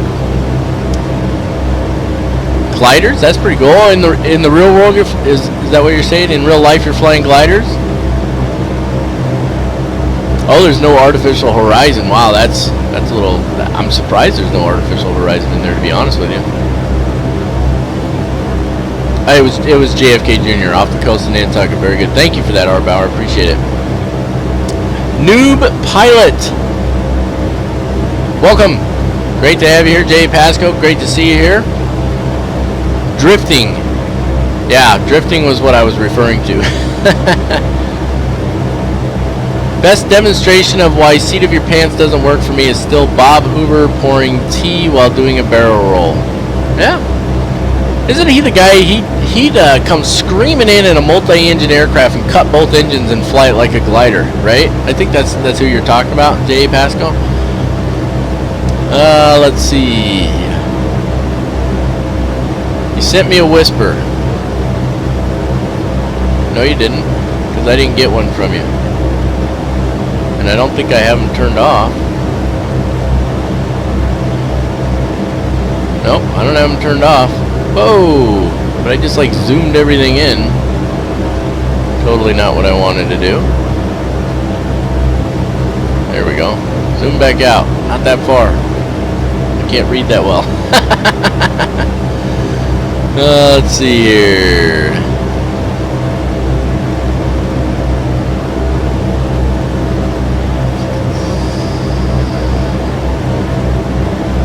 I've heard of people dying for it's disorientation, even when having instruments, because they for some reason refuse to trust them, which I think at that point is a mental problem. You know, you're absolutely right, and another cause of that is oh, what's the word? It'll come to me here. When you don't get enough oxygen to the brain, what's it called? I forget what it's called, but I know one of you will come up with it in a second. So when you're not getting enough oxygen to the brain, it causes you to work very slowly. You have a very hard, very difficult time conducting critical thinking.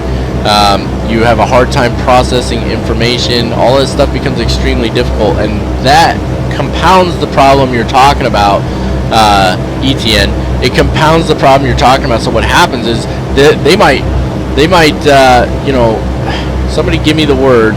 What it is when you don't have enough oxygen. Why is my chat not automatically updating now?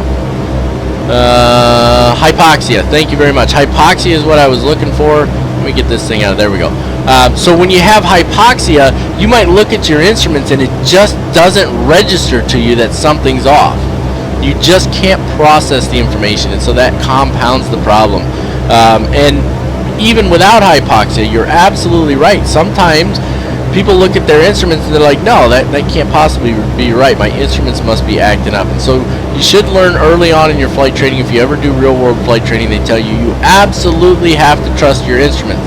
You must trust what they say. Okay? Trust your instruments, follow what they're telling you, and when in doubt, contact air traffic control. Okay? So even if I'm flying a VFR flight, okay, if I'm looking at my instruments and what I feel and what I see in the instruments, if I ended up in a cloud accidentally and I can't seem to find my way out, okay, the smartest thing for me to do, okay, and I think it's the 3 C's: climb, communicate, and something else. I forget what the other one is, but climb and communicate are the two primary anyway. So if I'm in the clouds flying a VFR flight, I accidentally end up in a cloud, okay. They tell you to do a 180-degree turn and come right out. But let's just say you end up in clouds like this, and you're like, holy crap, I do not want to do a 180-degree turn. You know, I'm freaking out here. Okay? First thing you do is start climbing. Why do we start climbing? Because if there ends up being a mountain that's higher than where I'm at right now and I can't see it, I'm screwed, right? So I start climbing, and I immediately contact an ATC control center you know, whether it's you know, one of the airports nearby or whatever. You get in touch with somebody from air traffic control and tell them what's going on. Oh, confess. Climb, communicate, confess. Okay? So I start climbing, I get in touch with ATC, and I confess the problem. Alright? 3 C's. Climb, communicate, confess. Start to climb, communicate with ATC, tell them what's going on. I'm flying VFR, I flew into a cloud, I have no idea where I'm at, I need flight vectors. Because even though their radar is not this amazing radar, they're going to give you a transponder code. You're going to tune that. You're probably going to hit ident. They're going to make sure they know it's you that they're talking to, which aircraft is yours, and they can tell if you're turning, climbing, descending, stuff like that, because your transponder should have altitude reporting on it, right? So then they can tell you, okay, you know, make a 30-degree turn to this heading, turn to that heading, things like that. And there's actually some ATC conversations you can find on YouTube and stuff where people lost all their instruments and got in touch with ATC, and ATC was able to help them keep the aircraft level in low visibility conditions and get it out of the clouds so that they can safely return to an airport. All right, so climb, communicate, confess.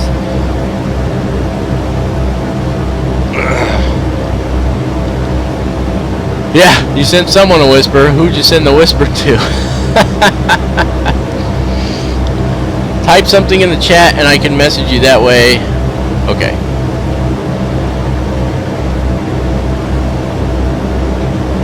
There you go.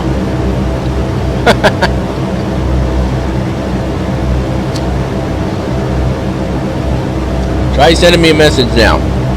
Let's see if that works. So the reason Irish is trying to get in touch with me on Whisper, guys, is so that we can get started on our trivia from Kahoot. So, and I forget who it was who turned me on to Kahoot. Somebody brought it up last week. There's the Whisper. It just popped up. So go ahead and send whatever else you're going to send, Irish. Pat's heading off to Chow. Pat, you're leaving right as the trivia is about to start. Climb, communicate, confess. Thanks for the tip. You're absolutely welcome. And hey, thanks for the interaction on the chat, ETN. I really appreciate it. I love having people interact on here. Pat, we'll see you in a little bit. I'm assuming that you're... Oh, look, we're above the clouds now. That's fantastic. I'm assuming that you're flying behind me there somewhere, and we'll continue to press on. Let's take a look here. Temperatures and all that good stuff. Everything's looking good. Oil temp. Outside air temp's high enough. I think we can turn the carb heat off. So let's do that, and we'll listen to the engines, and if all of a sudden they cut back on us, then we know that was a bad idea. Okay. Let's see here. Pat's coming back.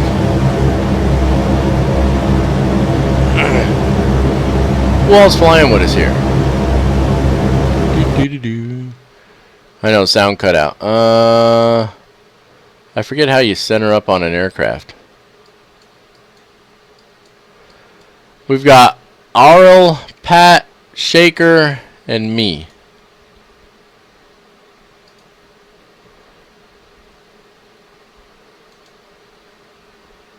Okay, there we go. Okay, I got it centered now. Now it's following. Yeah, that was a thick cloud layer, wasn't it? That was crazy. Chicken Metal, you flying with us today? Or which one are you? Arl? Are you A-U-R-E-L? Arl? Arl? Yeah, I right-clicked it. Let's look outside. What do we got here? Oh, there's one of you. That's probably Shaker over there. It's really a shame that it doesn't always... Like, Shaker's probably got the proper paint scheme in for me, but for whatever reason, it won't let me put the proper one in for him, so... Shaker did this paint scheme, by the way. The tail number is the tail number of his father, who flew this flight ages and ages ago. Whoops. No, I don't want to talk to... Please. Like I want to talk to ATC on FSX. Give me a break. Alright. Chat kind of died off all of a sudden, guys. So, Irish, the Whisper's working, so send me what you got, and what do you say we get kicking on this this trivia, man? Because we got a ways to go yet, right? We got 71 miles to DUT, and then from there, we got a ways to go. We got a ways to go from there. I'm gonna have to watch that because because of the way I set it up, I did direct to DUT now because it was trying to circle back. So I'm gonna have to, when we get close to DUT, I'm gonna have to go in there and change it direct to PADK. Oh, you don't have FS Cloud? Well, it's free, Chicken Metal, so whenever you get a chance, load it. It's the cruise, and you can pay attention to it now. We can't let you know what we're talking about. What is wrong with you people? RLTW, no DC-3, just dawdling along. What are you flying in? Welcome to the channel, by the way. I haven't seen you in here before. Have you dropped in before and said anything? I'll wait for an answer. Looks like we're gonna hit another cloud layer up here. We'll probably put that carb heat back on a little bit. Another Cat Mac cough for you there. Alright, there we go. I got something from my... Well, no wonder it took so long. He was typing a novel over here. Hold on, give me a minute to read this, guys.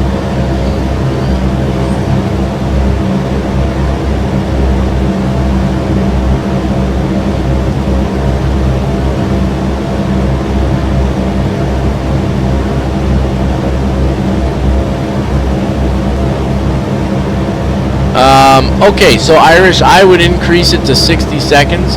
So, none of us have ever used Kahoot before, you guys, so what Irish is saying is that he's probably going to have to give me the link to it or whatever, and then I'll paste it up here on the screen, and then you're timed on how long you get to answer the question. So he had it at 30 seconds, but because of the stream delay, we're probably going to change it to 60 seconds. Everybody think 60 seconds is going to be long enough, or you think we're going to need it to be a little longer than that? Let's hear it down in the chat as soon as possible. Yeah, we'd love to have you join us, Kithendara. yeah, take a little time. If you haven't already done so, watch that tutorial that I put up on YouTube. I think it does a pretty good job of explaining how to fly the airplane, and it is really easy to fly, actually. So I guess I'm hosting it. Okay, you know, I'm not sure that that's how it has to be done, Irish. I think what you can do is give us the pin number for the quiz, and then everybody can just go to Kahoot on their own and start answering the questions. And so what I would do is I would say let's give them 2 minutes per question, and that way they have time that they can talk about it in the chat if they want to ask each other what to do or something like that.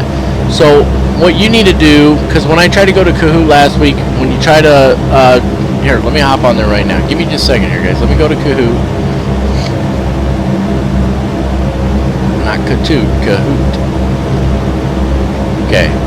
So if you guys go to Kahoot, as soon as you open it up, it asks for a game pin, right? So you should have, Irish, you should have the pin number that we need.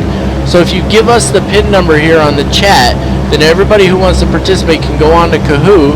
You put that pin number and just go to Google, type Kahoot, K-A-H-O-O-T, and then pick the first one that pops up. That's the one we're talking about. All right, and then as soon as you go to that website, the first thing it's going to ask you is for a pin. You put in the pin, click enter, and that should take you to the quiz that Irish has set up.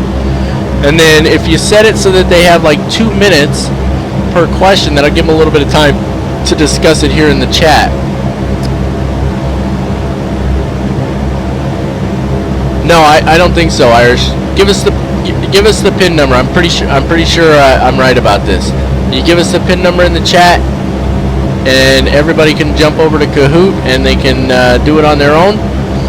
And you guys can talk about it in the chat if you want, because that's part of the fun, right? That's part of what we want to do, is we want to be able to talk about it in the chat. So can you make it so that there's no time limit at all on the questions, Irish? If you can make it so there's no time limit, I think that would be better. If there's no time limit, then that gives us opportunity, or if you have to have a time limit, let's set it to like 10 minutes or something, right? Because I want guys to have an opportunity to talk with each other in the chat about it so we can help each other answer the questions. That's what I'd really like to see. Because the idea here is not just for the trivia, it's an opportunity for us to interact with each other, right? That's kind of what I'm getting at here. So see if you can set it up with no time limit, and if you can't set it up with no time limit, let's go with like 10 minutes. Would everybody agree with that? That would give us plenty of time to chat about it and stuff.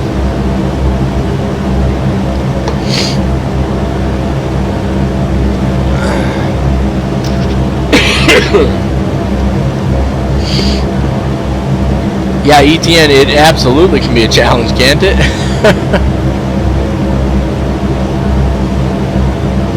I saw Arl said something, in a legacy and a lurker. I'm assuming by a lurker you mean you've been here a bunch of times but you never really chatted with us. The maximum time limit is 2 minutes. Okay, so he's going to set the maximum time then at 2 minutes, guys. And so what that means is if you want to interact on the chat with it, then you're going to have to be quick, right? Set it to 2 minutes. I know everybody's saying 60 seconds is long enough, but let's set it to 2 minutes. That's what I'd like to do. No, the DC-3 is actually pretty easy to land once you start to understand that the trick is actually to keep it relatively level, because it's a tail dragger. Keeping it relatively level and slow on your short final. Okay, so you're descending in, you're on short final, and then as you start to flare out, you don't actually pull the nose up. You level the aircraft off and slowly pull the throttles back, and she'll start to sink. And so what you'll end up with is just a barely nose up attitude as you land the aircraft, and you get a nice smooth landing on it. It does tend to bounce. It bounces regularly, even when you have a nice slow landing. So just let it bounce. Don't pull back on the yoke real hard or anything. Should be a gentle bounce. Okay, and then once she's down and you have the throttles all the way back, gently pull the yoke to the rear so that she doesn't try to climb again, but you're bringing the tail wheel down, and start to gently apply brakes. And then once you've got the tail wheel on the ground, you can gradually increase your braking while still holding the yoke all the way to the rear, and that'll help slow her down without bringing the tail up off the ground. Let's see here. You tipped her on the nose. Yeah, Yeah, and that's just from braking too hard, worst finger. So, and the most common reason you brake too hard in the DC-3 is you come in too fast. So if you've got a really long runway, you can come in about 100 knots or something like that, but ideally you should be probably around 80 knots or less when you touch down in the aircraft. There's a scoring system, and the person with the most points at the end wins. Fantastic. That's Irish referring to the Kahoot thing here. So, you know what? I want to do this too. Let me pop up my internet here. It's going to take us straight to our video again. We don't need that. We can watch that again later if you guys want. So, if you go on here to Google, guys, type in Kahoot, just like that. Go to this one here. And then this is the game pin it's going to ask us for, right? And I'm going to shrink it down, and hopefully we'll be able to, hopefully that'll work out where I can have it shrunk down here a little bit and still participate in the thing here. So we can at least see what's going on even if we can't hear it, right? So, guys, do what I just showed you there. Go on to Kahoot if you want to participate. You can Google the answer, ETN. I mean, that's but you know, you only get 2 minutes, so...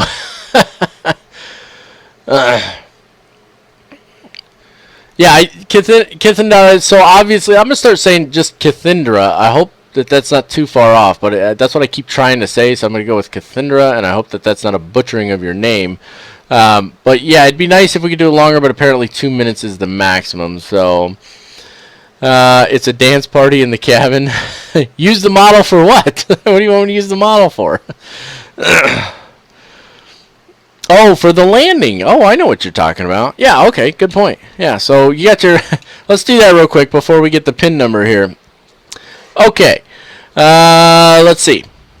So when you're landing this aircraft, the thing you got to understand is, okay, is when we flare, we're not flaring like you would in a typical aircraft. So when I come in, and it's kind of, I'll have to back up a little bit. When I come in for a landing in, say, a 737, I'm coming down, and then because the main landing gear is back here, I flare the aircraft to arrest the descent or slow the descent and then touch down smoothly. In this guy, you don't really do that. So as you're coming in, actually, especially with if you have full flaps, the aircraft will actually be in a nose down attitude. And so when you get to about 10 feet above the ground, what you're going to do is you're going to level the aircraft off, okay, so that it's level like this, and that'll start to bleed off speed. And as you're pulling back slowly on the throttle, she'll start to descend slowly, and you'll end up with just this very slightly nose up attitude like this, so that the main gear touches down first. She'll give a little bounce, all right, and then hold back on the yoke so that it brings that tail down to the ground, and then she taxis, and then she rolls along like this, and then you can start to apply brakes. Good call on that one, Chicken Metal. I actually forgot to use the model to show that. It's good that we have that model, isn't it? Okay, so I've got Kahoot pulled up, obviously. It looks like Chicken Metal's got it pulled up. So Cathindra is correct. Fantastic. So Cathindra it is. I apologize, I was butchering it before. All right. My nose itches. Here we go.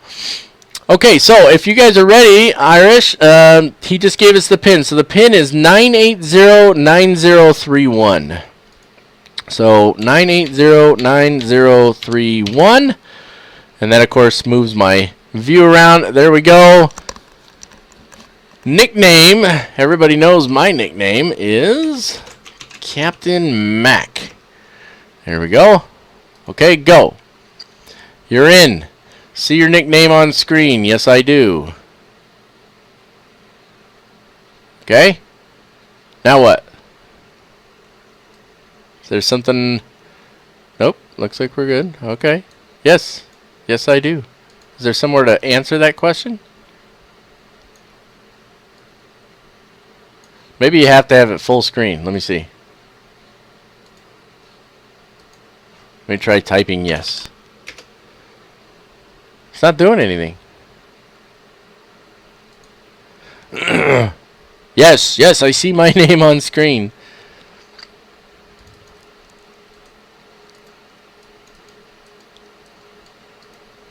Huh. Anybody else having issues right now?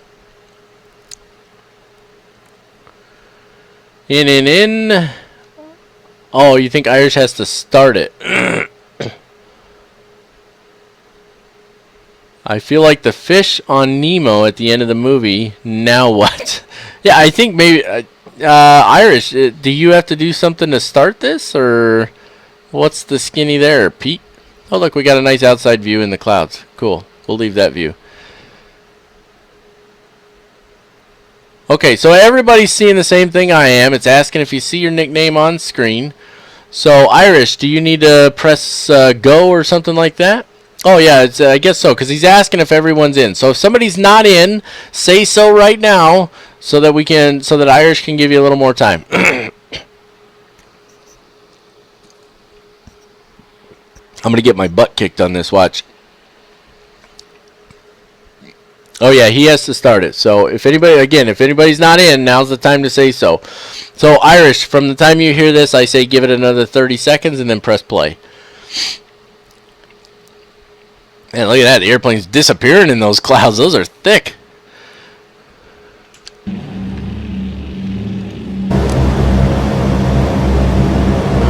I'm just looking at my temperatures real quick, guys. We need to turn carb heat on. I don't want it to cut out while we're in the middle of doing our thing here. Alright, I think we're probably ready to go. I don't know how long that delay is between you guys hearing me or what, but I think it's like 10 seconds or something. It's supposed to make streaming smoother by having that little delay in there. And it's supposed to keep it from buffering for you guys. Yeah, that's some thick stuff, isn't it, Chicken Metal? Alright, here we go. He's starting it up, guys. Get ready. 31 questions. Wow. What the heck?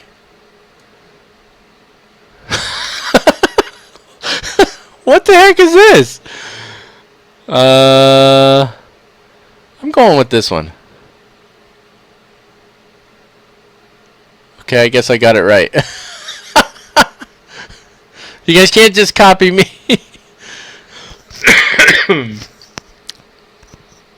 Secret classroom superpowers, no?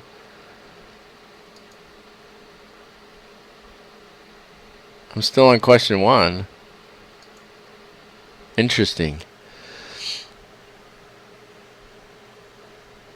Do ye not get the questions? Incorrect. You're in 4th place. Dig deep on the next one.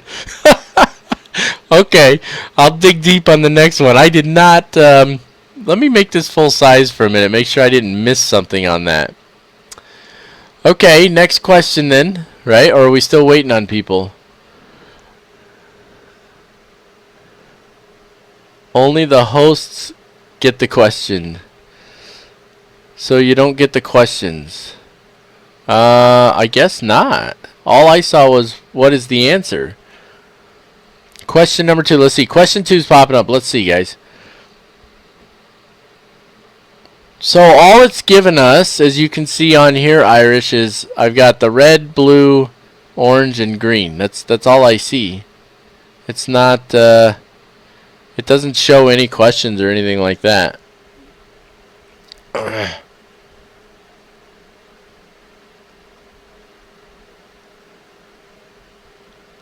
Huh. That's interesting.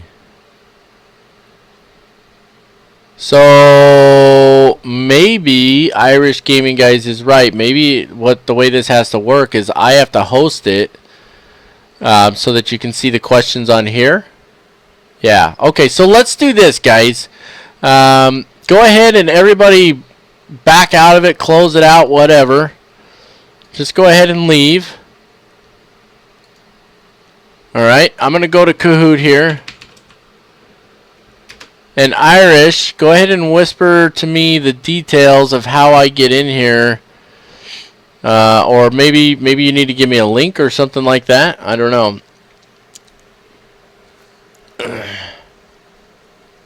Because he only sees the questions. So I guess I'll have to host it. That's the only way this is going to work, right? Okay. So, Irish, what I need you to do is I need you to tell me how you get to where you can see the questions. How do you get to where you can host it? Just give me a link. I think. Yeah. Just picking shapes. Let's get some background noise there while we're waiting. You know, maybe you have to... no, I don't think I have a Kahoot name. Do I need to create a Kahoot account? Let me create a Kahoot account here. Let me see. Create your own Kahoot for free at getkahoot.com. Create, play, share, sign up for free. Let me get signed up here. What is my role? I am a teacher. School or university? None. Did you have to put a school or university in there, Irish?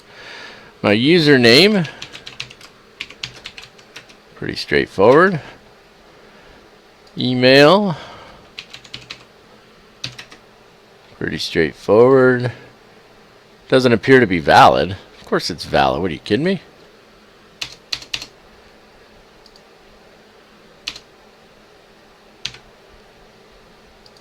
There we go.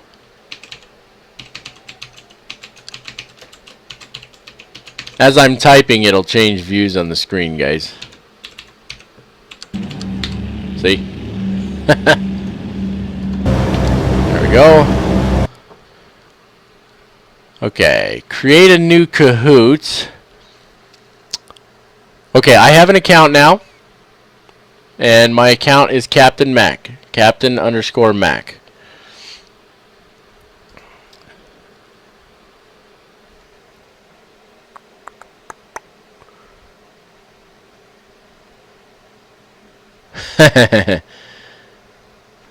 Here, I'll type it in here so you get it right.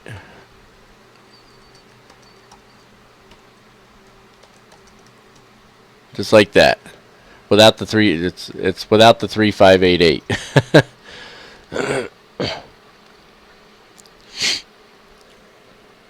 We'll get this figured out, guys. We'll get it figured out because this will actually be a lot of fun, I think. The suspense is killing me. That's funny. Well, I'll tell you what, while we're waiting to get this set up, let's go ahead and climb to 12,000 here. See if we can get out of this soup a little bit. I'll just climb at 500 feet per minute.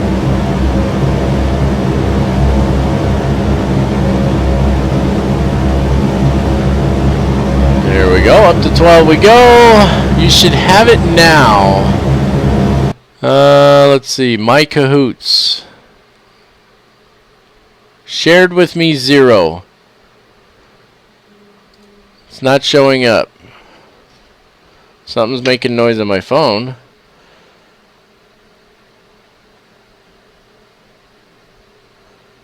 Look at that. Shivum still on here? No, Shivum left a while ago, huh? Oh, it might be time to change headings, huh? Good call. Yep, very close to time to change headings. Thank you very much. So, we want to go direct to...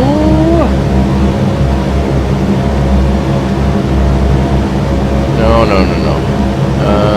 Direct to PADK.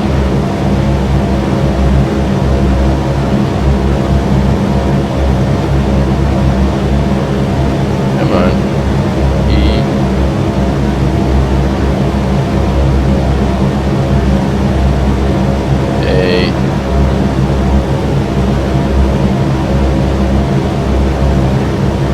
I look like an idiot doing this. Okay. Enter, activate. There we go. Who said that? Shaker? Thank you, sir. I appreciate it. Alright, let's try refreshing the page again. There it is. Shared with me 1. Okay. General Aviation Quiz. Here we go. Alright, so I'm assuming you just pressed play, Irish, and that started popping up the questions. Somebody's got to navigate this circus. Shut your mouth. Jeez. Okay, so here we go, guys. Let me close that one out so we don't have too much open. Okay, I think I'll probably have to make this full screen for it to work, but I will try to shrink it down once we get started. So as you can see, guys, by Irish Gaming Guys, 31 questions. General aviation quiz. The pin should remain the same. Try the same pin number that that Irish put in there before.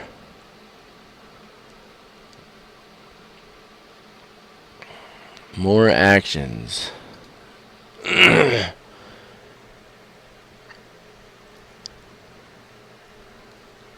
Irish, can you put the pin number down there one more time just to make sure everybody's able to get in there? And while you're doing that, let me make sure we're not about to crash. I'm going to get this up to 12,000 feet. Oh, when I press play, pin comes up, but it doesn't actually start the quiz yet? Play. Player versus player. Team versus team. So we'll be doing player versus player.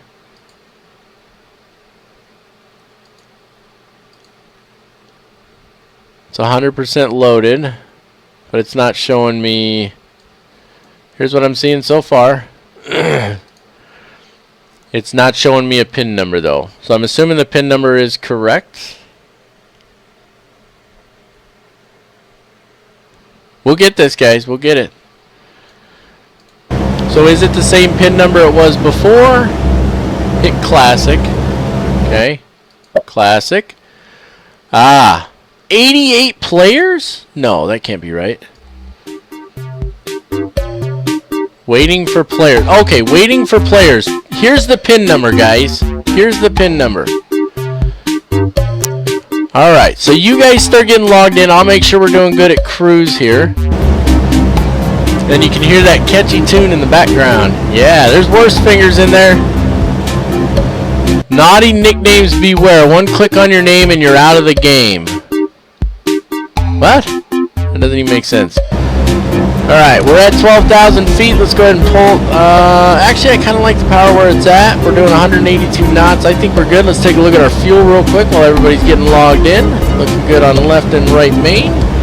We got 378 nautical miles to go. About 2 hours, which is plenty of time. Alright. Shaker's in. Cathindra's in. Gary K, who hasn't said anything in the chat, but he's in there. Worst fingers in. We gotta have more than 4. Irish can't play. No, that's cheating.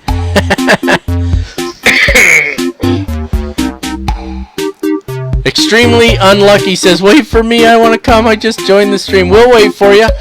If you look actually, here's the pin number right here. Extremely unlucky. Look right here. This is the pin number. So go to Kahoot.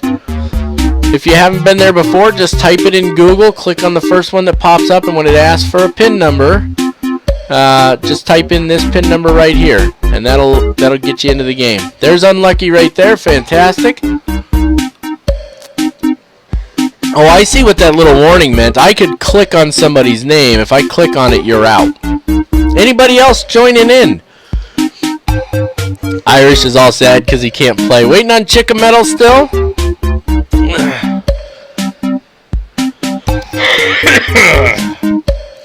RJODH, not sure who that is, but welcome. There's Chicken Metal there. Anybody else coming in? The quiz is going to be general aviation. Extremely unlucky. I'm just going to call you lucky. You're lucky now. All right, so there is a delay here. All right, there is a delay. So we've got it set to 2 minutes.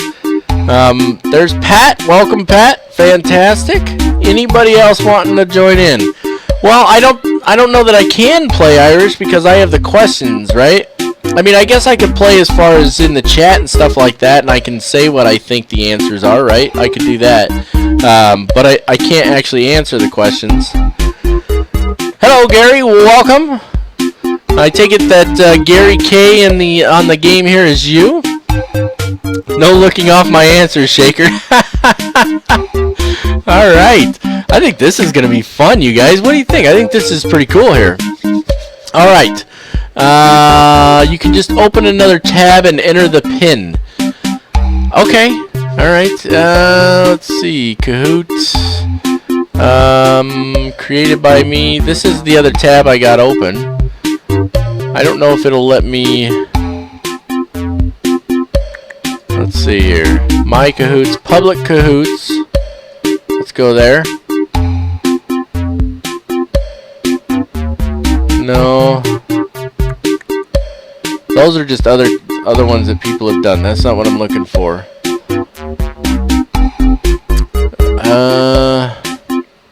Let me try doing this real quick. You guys want me to play too, right? Kahoot. Here we go. Game pin. Okay.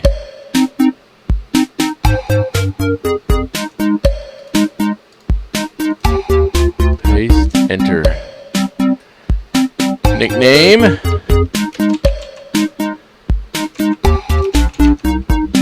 I don't think it lets me do the underscore, so let's try it like that. Captain Mac, you're in. Okay, so I think this is gonna have to be full screen, huh, guys? Let me make it a little bigger to see how that works. All right, Captain Mac. Anybody else jumping in? Put my tab where... Oh, you don't want to see the answer that I come up with? Is that what you're getting at, Worst Finger? There. My answers will be over there. Alright, so we got 9 of us in here. That's pretty good, right? Tune is catchy, right? Like a DOS game. Alright, everybody ready? If you're ready, say yes.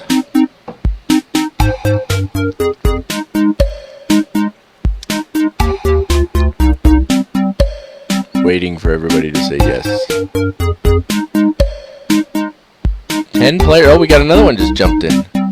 Who just jumped in? Oh, Worst Finger did. You're not in? What do you mean you're not in? Yeah, you are. Okay. Here we all go. Once again, thank you to Irish for putting together this quiz for us. Let's start. Here comes question number 1. I like that picture. That's a good picture right there. Attitude in aviation is measured in...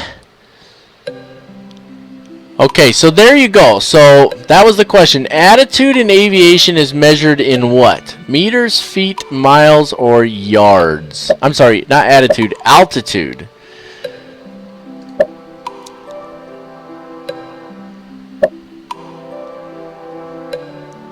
Why did I say attitude? We got 5, 6 answers. 7. And there's the timer too, guys. And again, there's a delay on this. So like I'm looking over here.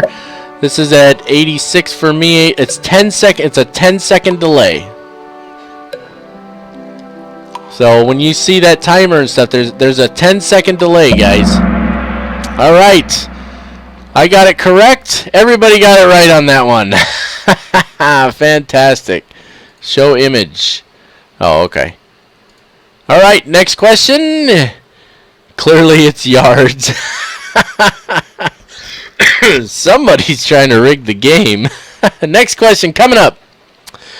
Let's see. So far, it looks like, I guess I don't know if it has to do with how fast you answer it, but right now Unlucky is in the lead at 9:57, followed by Worst Finger, myself, ETN, Cathindra, and then nobody else after that. So it's top, what is it, top 5 there.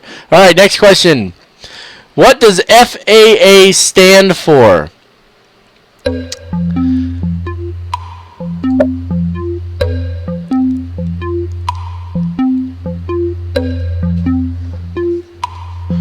Waiting on you guys. I mean, it's clearly the FedEx Aircraft Administration, you guys. This one's easy. I don't even know what the problem is. FedEx Aircraft Administration. The fastest gets the most points. Okay, yeah, so whoever answers first. So I guess that's a little unfair because I got a 10-second advantage. So I think I answered the question before you guys actually saw it. My bad.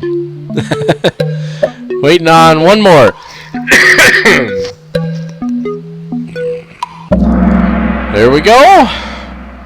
And, oh, a couple of us got it incorrect on that one. Well, that's a shame. It is the Federal Aviation Administration, which is a U.S.-based organization that controls the... They are responsible for aircraft, regulations, aircraft regulations, all of that stuff in the United States. So... that puts me squarely in the lead, but again, I had a little bit of an unfair advantage, so I need to try and remember to wait 10 seconds so that you guys see it. So let's go next. What are the 4 forces of flight? And I'll wait until I see it pop up over here.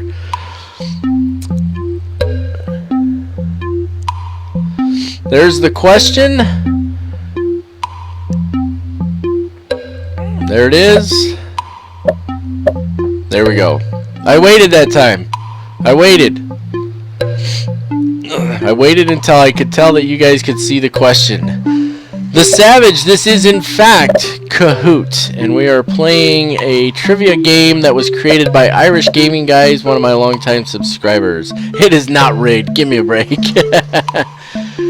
All answers are correct, by the way. Crew, aircraft, luggage, and passengers. Yeah, that's actually hilarious if you ask me. 10 answers are in, and everybody got it correct on that one. That's a cool little image. I like that. Well done. All right, nice job. So where does that put us? Now I waited this time, but I think because it's probably still a little unfair because I can still see before you guys can. Is the stream still working? Because mine just like stopped playing over here for some reason. Let me push play again and see if it plays. Let me hit you up with a follow. Please do. Please do. Okay, so it's still working, so there we go. I think what I'm going to do is I'm just going to wait on this one. I think it needs to be a little more fair because I have advantage of seeing the questions first. So I will purposely wait until a couple answers are out there so I'm not the fastest. All right, next question then. Which of the following are private pilot license training aircraft? Which of the following are private pilot license training aircraft? Well, let me see here. Pretty sure I know the answer to this one, considering I do have a private pilot's license. So I suppose 3 of you have answered already, so now I've answered.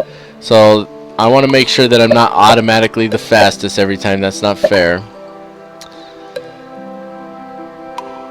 Alright, 9 answers, 1 to go. 1 to go. There it is, 10 answers, and I'm sure everybody got it right. No? One of you got it wrong. Wow. A Boeing 737 is not a private pilot license training aircraft. There's the Savage giving us a follow. Thank you very much. I appreciate it. Light aircraft only, small single-engine piston aircraft. You can do it in more complex aircrafts with movable landing gear and a constant speed propeller, but beyond that you cannot. So a 737 would not qualify. Excuse me. Hopefully I dropped down a little there. Yep, worst finger is really quick on the trigger. I waited till a couple of you answered. I think that's only fair. But so far, you guys tell me. I think this is a pretty darn good quiz. I'm enjoying this. It's good basic stuff. Keep in mind that Irish had to come up with these questions himself, questions and answers himself. So this is all Irish, and I think so far what I'm seeing, he did a great job. So, all right. Good quiz. People are enjoying it. That's fantastic. The questions get harder. I like that. We started without you. We waited. We really waited. But you know what? Now that Shivam's back, I just want to go ahead and throw this out there and give a personal thank you to Shivam, who, before he departed to go somewhere, I forget where he went, Shivam donated $5 through PayPal to Captain Max. So thank you very much, Shivam. I truly appreciate that. Thank you. Let's see. Press F for Irish. I would have been first had I been here. Just saying. Oh, that's a shame. That really is. But you know what, Shivam? I have an idea. Why don't you create the quiz for next week? There's a thought. And we've got it figured out now. We know that I have to host it. But you guys can still create it and then share it with me, right? So, all right, let's press on here. Next question. At what age can you receive your private pilot's license? That is actually an excellent question. I do happen to know the answer to that, but I'm going to wait. I'm going to wait because it's just right now. It just popped up for you guys. So I'm going to wait here. A couple of you answered already. There we go. There's 3 answers. So now I've answered. I'll wait till at least 3 of you answer. I think that's only fair. But yeah, that's actually a really good question, and I like that the difficulty is increasing a little as we go along. I like that because this is probably something I'll be impressed if everybody gets this right. Not a lot of people know this. All right, there we have it. So yeah, see, there you go. So and you know what? I am going to voice a dissent on this one. Irish, you're wrong, sir. You can get your private pilot's license at 16. At least in the United States you can. At 16 years old you can take your check ride for your private pilot's license. I disagree with your answer, sir. But if you can show me, do me a favor, give me a reference where you got that from, because I'm sure you looked it up. And let's verify that. Let's verify who's correct here. It's absolutely possible I'm wrong, but I don't think I'm wrong about this. I'm pretty sure. I actually work with a friend who runs a flight school here, and I'm pretty positive you can get it at 16. So that being said, as far as the quiz is concerned, 17 was the answer, and so all of those of us who picked 14 or 16 were incorrect in this case. But I'm pretty sure that it's 16. So in fact, let's just verify. Let's Google this, shall we? Now, it may vary, you know, like in Europe and stuff, it may be different.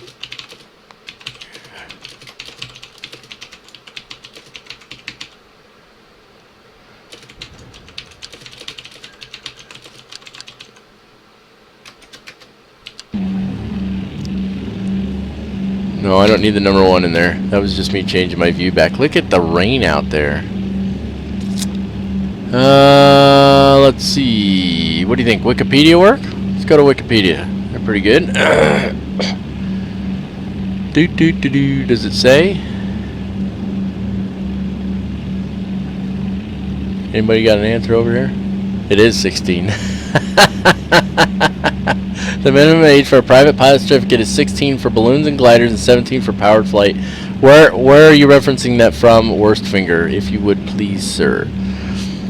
Because I want to make sure we got this right. That's part of the idea here. We're not just randomly throwing stuff out, right?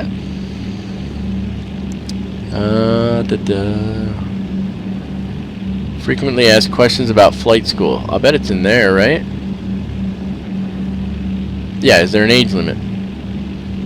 Is there an age limit for obtaining a private pilot's license? Federal aviation regulations require an individual to be at least 16 years of age to operate an aircraft solo and 17 years of age to obtain a private pilot certificate. Irish is correct, and I am wrong. So there you go. You must be 17 to have the actual certificate, but you must be 16 to solo. So that's clearly where I got confused. You have to be 16 years old to solo, 17 to have the license. Irish, my sincere apologies. You are correct, sir, and I am not. So there you have it, folks. If you answered anything other than 17, you are wrong. All right. Next question, then. Oh, that puts Unlucky in the substantial lead at 5,540 points. Not very unlucky, I guess, huh? Next question. Here we go. What does ICAO stand for, or ICAO? Everybody should absolutely know this one. It is the intense civil aviation operations carried out around the world, right? Absolutely. Absolutely. Alright, I'm answering. I didn't wait. I waited till one of you answered, but that was it. Just till one of you answered. You guys are slow. That's a good one. I like that one, though. There's 7. 8. And you know what's really cool about this is we're all learning while we do this. We're learning stuff. That's what makes this awesome. And if we always keep these aviation related, it really ties in perfectly to the channel, and I think it's fantastic. So, we have 6 of us that got it correct. International Civil Aviation Organization. I'm glad to see that nobody actually listened to me when I said intense civil aviation operations. International Civil Aviation Operations, close but not quite. And then one of you said Interstate Civil Aviation Organization. I'm guessing you just didn't quite read all the way through it before you posted that answer. So, where does that put us?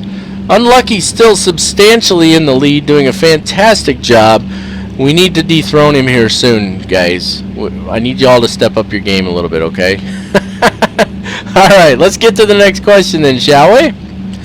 What does the aileron on an aircraft control? And I'm telling you right now, if you don't know the answer to this question, I say shame on you. I know you guys all know the answer. I'm absolutely confident. What does the aileron on an aircraft control? I'll wait till a couple of you answer there. There we go. I think I picked the right one. That's kind of cool the way this is set up, you guys. I'm liking this. This is actually a lot of fun. While you guys finish up, let me take a peek here. We'll look at the results here in a second. I want to look at the GPS. We got an hour and 38 minutes to go. An hour and 38 minutes to go. Looking pretty good. This is going to be really cool, actually. Wrong one there. This is going to be really cool to pop this, to put this on YouTube as well. I think that's going to be a lot of fun. So, ailerons control the roll of an aircraft left and right. So, ailerons, I don't know how well you can see it on this aircraft. Hold on, I got to move this window a little so I can see where I'm at in relation to the camera. There we go.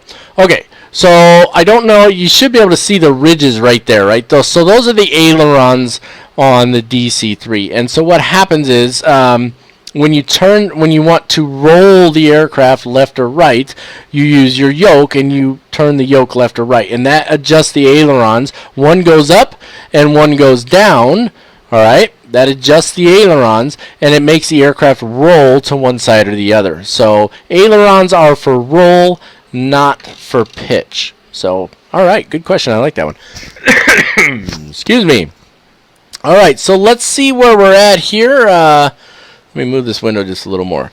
Where are we at score-wise? Unlucky is kicking the bajonkers out of us. I'm hoping the questions get hard enough that Unlucky starts getting his butt handed to him. I really am, because I'm starting to feel a little, well, no, I'm just kidding. I hope he gets his butt kicked just because, but this is fun. I'm having a good time, guys. I hope you're enjoying this. What do we got in the chat? Anything?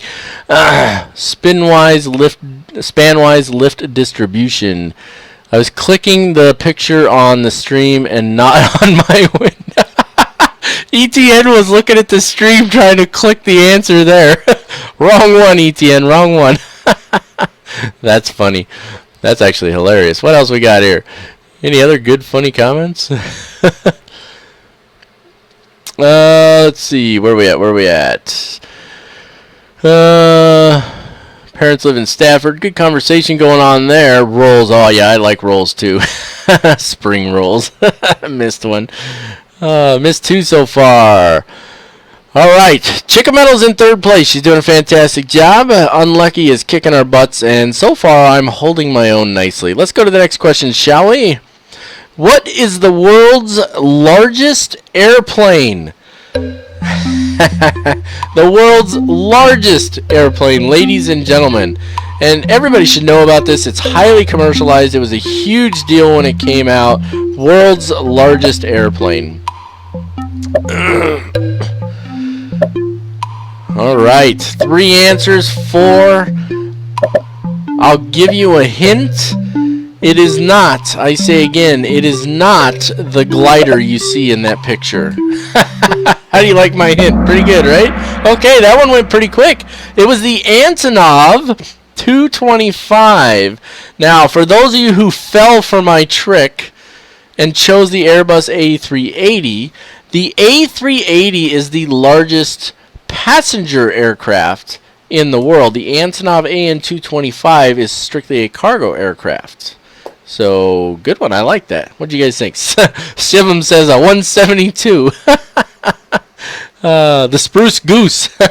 Spruce Goose was actually not bigger than the AN-225. So there you go. And it's definitely not a Mooney Bravo Kithindra. The Antonov is pretty big, but you went with Airbus. A380 is a more beautiful aircraft. The 225 is a 6-engine aircraft. That's right. Count them. 1, 2, 6. 6 engines on that aircraft. It's crazy. So let's see where we stand now. Unlucky still in the lead, followed by myself. Unlucky is absolutely tearing this thing up. Worst Finger is the highest climber. He's moved up 3 places, but we only see the top 5 on here. So Worst Finger is making a comeback. All right, next question coming up. What are we on here? We've done 8 questions. How much time we got left? We got an hour and a half and a lot of questions to go, so I probably need to speed up just a little bit on this. So next question. The Boeing 747's wingspan measures how many feet? Better get your Google fingers ready, folks. I am going to confess right now I do not know the answer to this question off the top of my head. So I am going to venture a guess. And if I'm right, I am the first one to answer as well. So we will see. I don't know the answer to this question. I guessed, and I think I got it wrong. I think I guessed wrong, to be honest with you. Crap.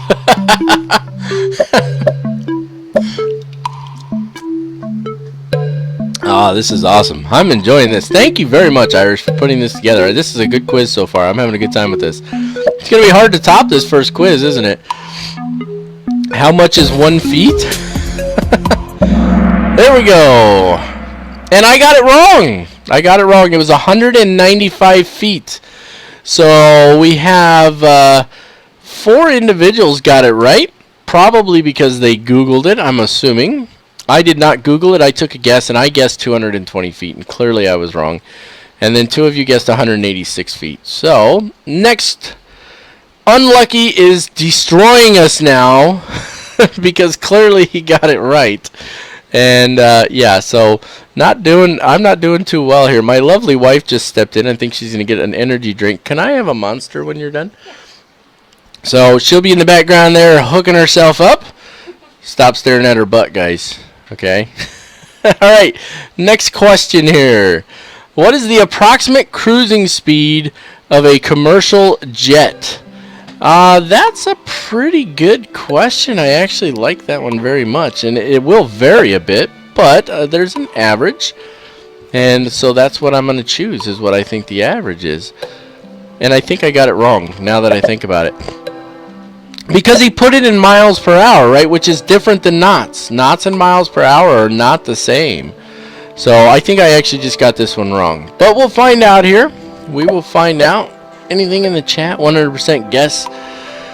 Back down to 9th. Can you turn Google off for the rest of the Kahoot? Says Shivam. Oh, J.A. Pasco has to head out. Sorry to see you go, J.A. Pasco, but thank you so much for joining us. I really appreciate it. I hope that you had a good time. I know that I'm having a good time as well. These last 2 questions, such if you are from Europe. Yeah, I get what you're saying, RJ, there. That it is going to vary a little if you're in Europe because there's a difference between imperial and metric measurements. But I guess I'm going to say you're a little SOL on that one for this particular quiz. The answer was 560 miles per hour. We had some various guesses in there. I am happy to say that I got this one correct. I guessed as well, and I thought maybe I was wrong, and it was 670. But 560 miles per hour is the average cruising speed, or approximate cruising speed, of a commercial jet.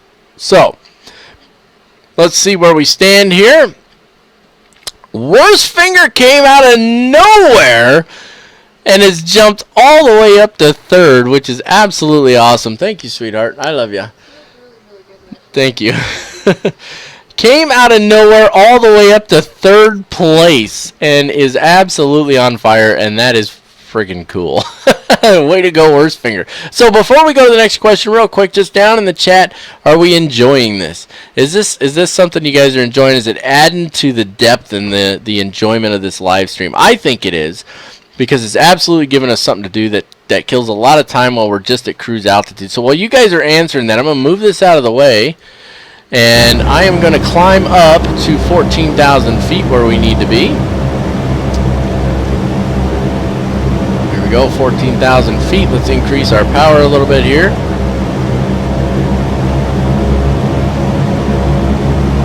And let's increase our rate of climb and try and get there quickly so that we're not wasting time on our quiz here. Chicken Metal says I got it right. Let's see me tumble down to the bottom again. You know what? Maybe, but you did pretty good. So you guys are having fun. That's good. That's good. I'm glad you guys are enjoying it. You wish you can get one right. You know what though? Are you learning something, ETN? That's really the point, right? Because the quiz is for fun and it's for interaction, but it's also so that we learn. And that's why I always want to keep them aviation oriented. It can even be about a specific airplane or something like that. But the idea is that we learn from it. That's what I want to see. So hopefully you're learning from it. Pat's enjoying it. That's good. Shivam was the one who came up with the Kahoot idea. Thank you for reminding me, Shivam. So yeah, absolutely. Please thank Shivam for coming up with the idea. And again, if you haven't already done so, thank Irish Gaming Guys for putting this particular quiz together. I appreciate it very much. Let's see. Wife just woke me up, dozed off, and missed the trivia. Oh, good. Well, I'm glad you guys are having fun. Let's see. Only bad thing is there's smoke coming out of my ears from brain overload. That's funny. Oh, that's good. He also explains the answers to people who might not understand. Oh, yeah, you know what? And I hope that's helping a little bit. You know, when I know the answer, I certainly want to try and add to it a little bit rather than just having the answer to the question. We understand why that's the answer. So. All right, we're almost up to 14,000 here. Let me get a drink from my power juice here, we'll call it.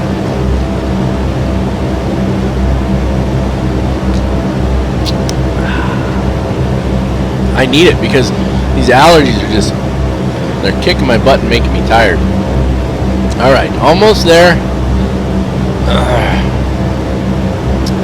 Oh, it only climbed at 500. I wanted it to climb faster, but... And as you can see, our manifold pressure came back down a little anyway, so we don't really need to adjust it. Our fuel's looking good. I'm just glancing at it off to the side there. I can see that we still have over half a tank per side, so we're good on that. Last thing I want to do before we jump back to the trivia here is I want to take a quick peek at our weather at our arrival. We're an hour and change out.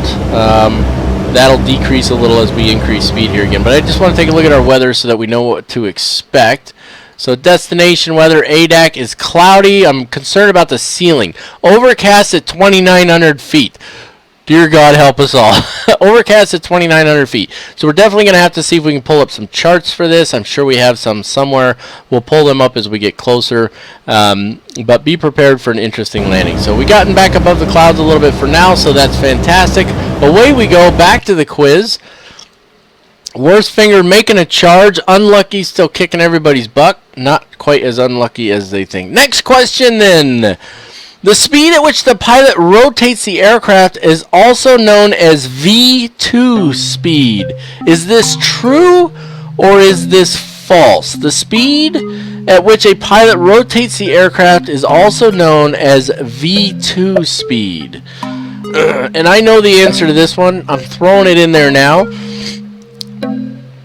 Oh, and really, to be honest with you, here's your hint. Look at the picture on this one, which is a really great picture for this, actually. Very well done. All right, 8 answers already. 2 to go. Almost there. True or false? Look at the picture. The picture will give you the answer to this one.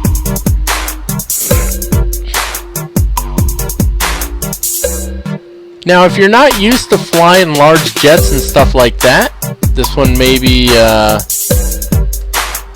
confusing to you a little bit. Did we have 2 people just stop playing or something? ETN's got to go. See you later, people. Well, unfortunately, ETN has dropped out.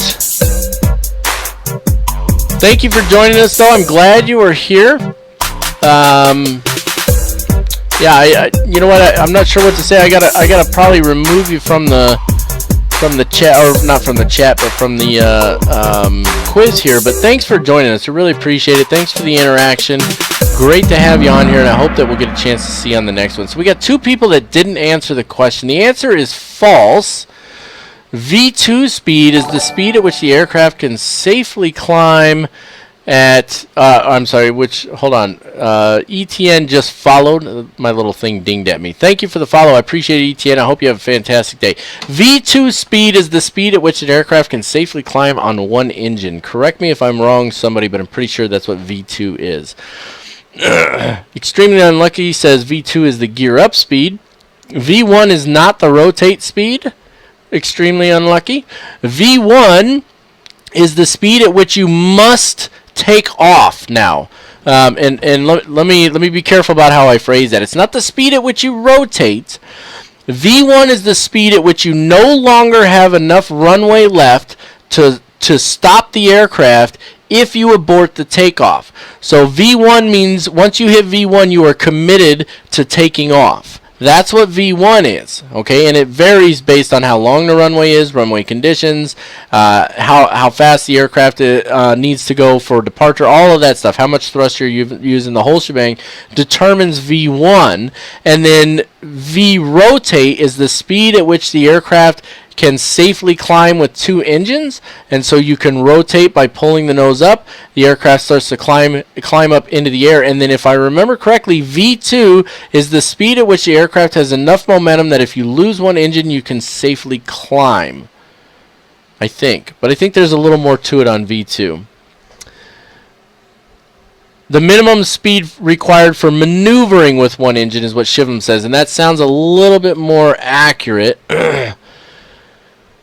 But I know it has to do with one engine. I think that's a little more accurate. Shivam says that V2 is the speed at which the minimum speed required for maneuvering with a single engine. So V2 means that I'm going fast enough that if I need to maneuver the aircraft, that means turning left or right, I can do so if I lose an engine.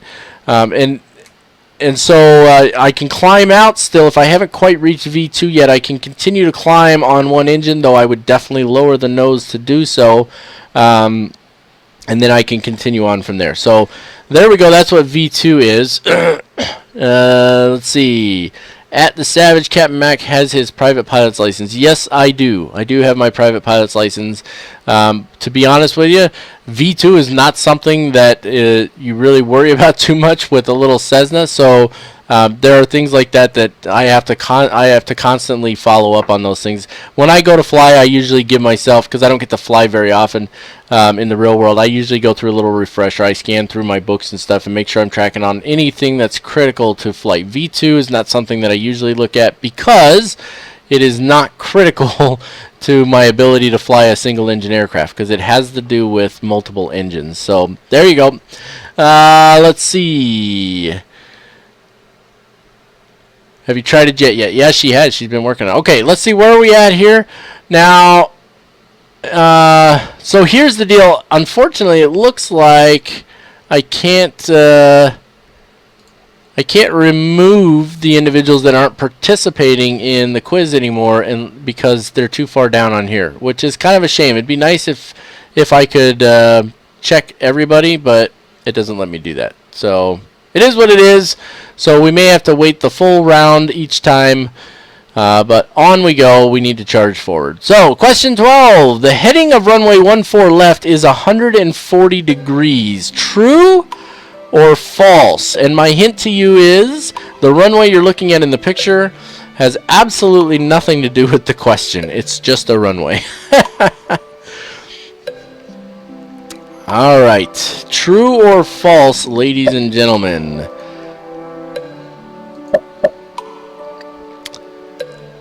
And I think I might have a little to add to this, actually. So we shall see. So we know for sure that ETN had to drop away, and he was participating in the chat, so unfortunately, or in the quiz, so unfortunately that means we're going to get to probably 8 answers, because I think somebody else dropped out too. We're going to get to 8 answers and then have to wait until the time runs out. And that's unfortunate, because it's going to make it take just a little longer, but It is what it is. So there's 6 answers, 7, probably one more coming in. 8. Oh, maybe they actually exited out of the quiz, so that's good. Okay, so 6 true, 2 false, and the answer was true. Now, I want to add to this. The answer is partially true. The answer is partially true. So when the runway is 14, whether it's left, center, right, whatever, doesn't matter. Runway 14 should be between 136 and 145 degrees. And then if it was 146 degrees, it would be runway 15, right? Because runway 15 would be between 146 and 155 degrees.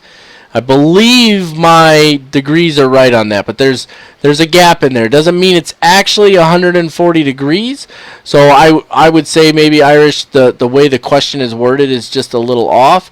I would have maybe reversed it. And I'm not criticizing. I'm just saying maybe we could have said, if the runway heading is 140 degrees, would the runway number be 14 left? Might have been a better way of wording that or whatever, but that's okay. The point is 140 degrees absolutely would be 14, but it could also be, you know, anywhere from I believe it's 136 to 145. So somebody feel free to correct me if I'm wrong. It's true-ish, Cathindra. That, yeah, and I agree. It's true-ish. Let's see. Okay, so on we go. I wouldn't say it was really confusing. The answer is true. I think maybe we could have just reworded it just a little bit, but that's all right. Still doing a fantastic job. And that puts us Worst Finger in 3rd place with the highest answer streak of 5. I'm pushing up on Lucky here a little bit, so hopefully we'll be able to unthrone Lucky here pretty soon. So next question then. What aircraft is this? Good question. What aircraft is this? Oh, nice. That's a good one. I like that very much. Beautiful airplane too, by the way. Absolutely beautiful airplane. So what aircraft is this? It's going to pop up for you guys right about now. And I've answered the question. I didn't want to wait any longer. I know what aircraft this is. Excuse me. 6 answers, 2 to go. Power drink for me. And everybody got it right. And I would think so. That's an extremely famous aircraft, the Spitfire. Beautiful airplane. It had a I forget what it was called. It's a Rolls-Royce particular type of engine that was just amazing. So beautiful aircraft and a neat little question. I like that one very much. So I don't know that falls under general aviation, which is what the quiz is titled, but I still like the question. So that puts us where? Unlucky's at 13,000. Pat's working his way up with an answer streak of 3. And what happened to Lucky? Lucky fell off the map there all of a sudden. Worst Finger's chasing me down pretty quick here, and Cathindra is coming up fast. So next question then, shall we? Anything in the chat here? It's a plane with wings. That's a very good, very good. Beautiful British-made Spitfire. Until Captain Mac flies it. What are you talking about? What are you talking about until Captain Mac flies it? It no longer has wings anymore? Mercury, that's the engine I was looking for right there. Yeah, a Hurricane and a Hurricane is a very similar aircraft. They look a lot alike. So anyway, moving on. Next question. In aviation, what does the letter Z stand for? What does the letter Z stand for? Well, obviously it has to do with the zone you're in. Come on, guys. This is an easy one. Easy days. Easy days. The letter Z stands for what? Is it Zebra, Zone, Zurich, or Zulu? You guys are all going to get this right. I can't imagine any of you does not actually know the answer to this question. No wings after I touch it. Shame on you. You hurt my feeling. All one of them. Everybody got that one right. Z is for Zulu. There we go. And that just has to do with the way they use the what's the word I'm looking for? Phonetic alphabet. There we go. Phonetic alphabet. Next, Unlucky still in the lead, of course. Everybody's sort of leveled out for now. I'm trying to chase him down. Worst Finger, Cathindra. Who was Worst Finger was the one climbing up. For some reason in the last one I was saying it was Lucky, but Lucky's been in the lead the whole time. What are we talking about? Next question. 15. In an aircraft, where is the fuel stored? The fuel tanks? I mean, come on. It's the fuel tanks, people. I guess the question is, where are the fuel tanks, right? That's what we're really asking. Where are the fuel tanks? I think this one could technically have multiple answers, but in this case, the most likely answer is what you're looking for. What is the most appropriate answer? And you know, if you ever take if you ever go for like your private pilot's license, you take the written test, you'll realize that the most appropriate answer is a term that you must learn, because there are technically two answers here that could be right. But one is more correct than the other, and that is wings. Wing tanks are primarily where fuel is kept in aircraft. However, some aircraft have fuselage tanks as well, and that's why I say most appropriate answer. Where are we at now? Unlucky still kicking the tar out of us. Everybody else is sort of strutting right along. So we're doing pretty good. Chicken Metal's making a comeback with 3 in a row. Atta girl, keep it up. And let's get to the next question here. Hold on real quick. Let's see how much time we got here. We got a little over an hour to go. We're doing good. We got plenty of time. Let's take a look at our fuel here real quick. We do have to fly this airplane still, don't we? Doing good over there. Fuel's looking good in the right main, left main, and of course we still have a little bit in the auxiliary tanks if we need it. So we're doing good there. Wrong one. I got to click on this one. All right then. So next question, shall we? Which airport has the ICAO code KATL? Which airport has the ICAO code KATL? I am pleased to say I know the answer to this question. I am pleased to say it. These are some pretty good questions, though. I'm liking this. I'm liking this very much. This is a good time. So understand that it is common for the ICAO code in the United States to have to be similar to what the airport is. So for example, San Diego would be KSAN, right? Now keep in mind also that all airport codes in the United States, well, that's not entirely true, but the K in the ICAO code represents United States airports. Now there are other ICAO codes for airports here, like E and stuff like that, but those are for really small airports. The K represents the United States. E represents it's Europe is what it represents, I guess. I guess the E is for Europe. C is for Canada. Not sure. What is Australia? Australia is Y, so the Y represents Australia. So that very first letter actually represents the country.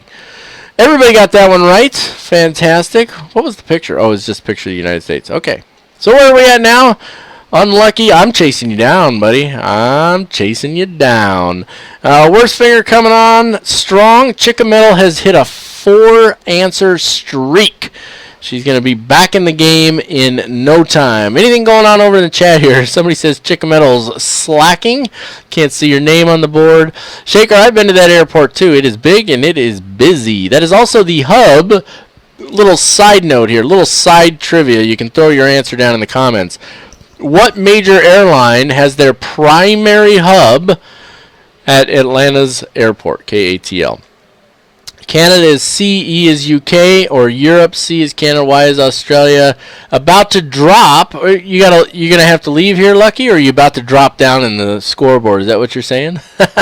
Yeah, Fabio, I think you're right. E is not for all of Europe. So yeah, that's something to keep in mind.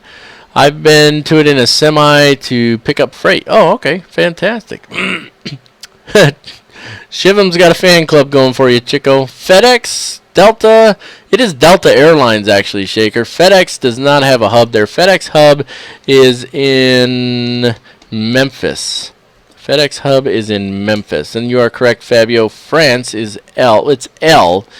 L represents certain countries in Europe.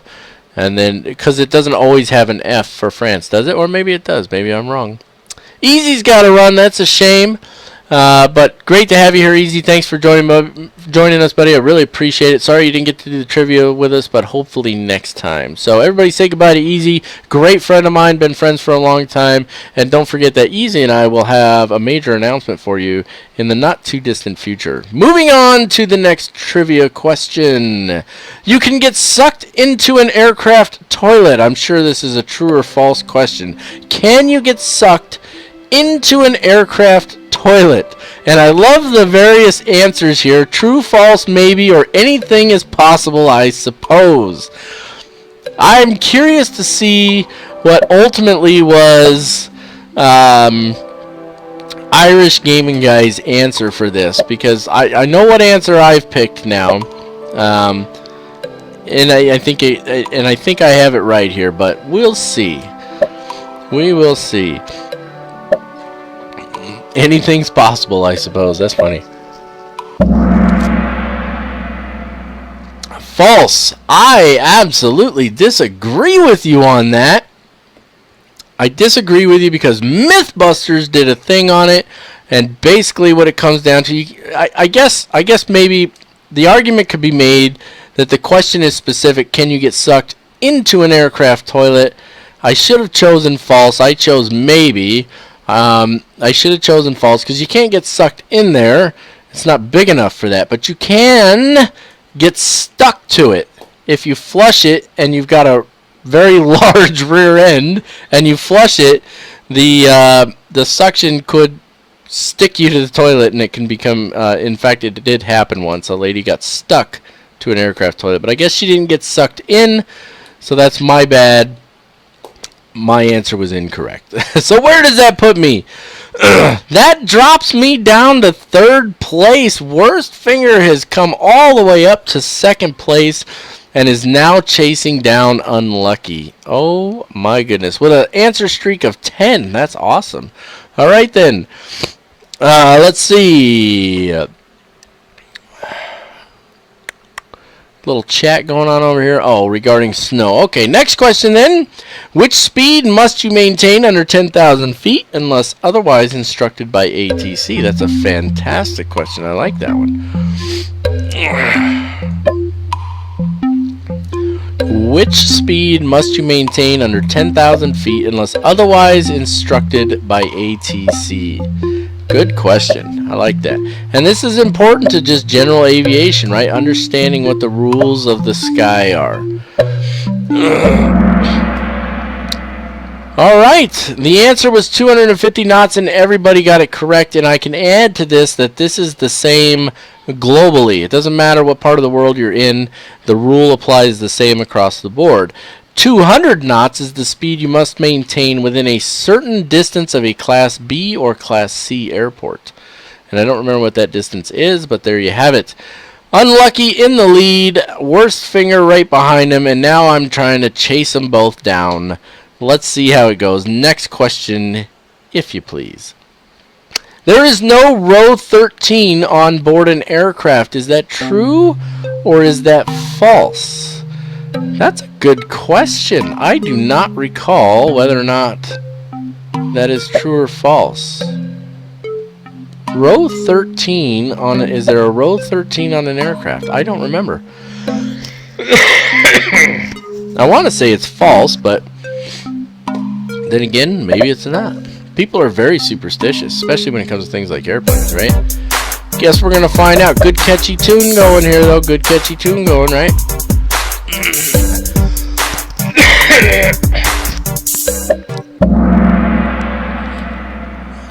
Shivam wants to answer him.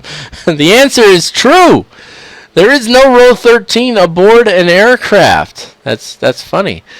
Don't type the answers into the main chat. Yeah, we don't want to do that. That wouldn't be fair, Shivam. The picture has the answer, LOL. Well, Shivam, you would have been incorrect. The answer is true. There is no row 13 on board an aircraft. So, good times.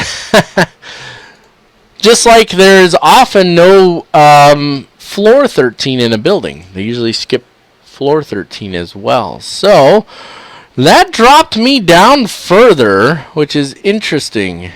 Very interesting. Because I got that one right. but it dropped me down further. So now I'm in 4th place. That's kind of a bummer. All right, when was the first recorded flight? What do you mean by recorded? That's a difficult one there. The first recorded flight? Ouch. I think I know the answer to that one, but I'm not 100% positive on that. That is a tough question right there. Well, I guessed. I'm probably wrong, but I took a guess, and if I'm wrong, I'm just going to drop down further. 1567? I don't know about 1567. It's probably a little too long ago. 6 answers. 2 more of you still got to chime in here. There's 7. Somebody's thinking. Somebody's got their, either they're thinking or they're Googling it.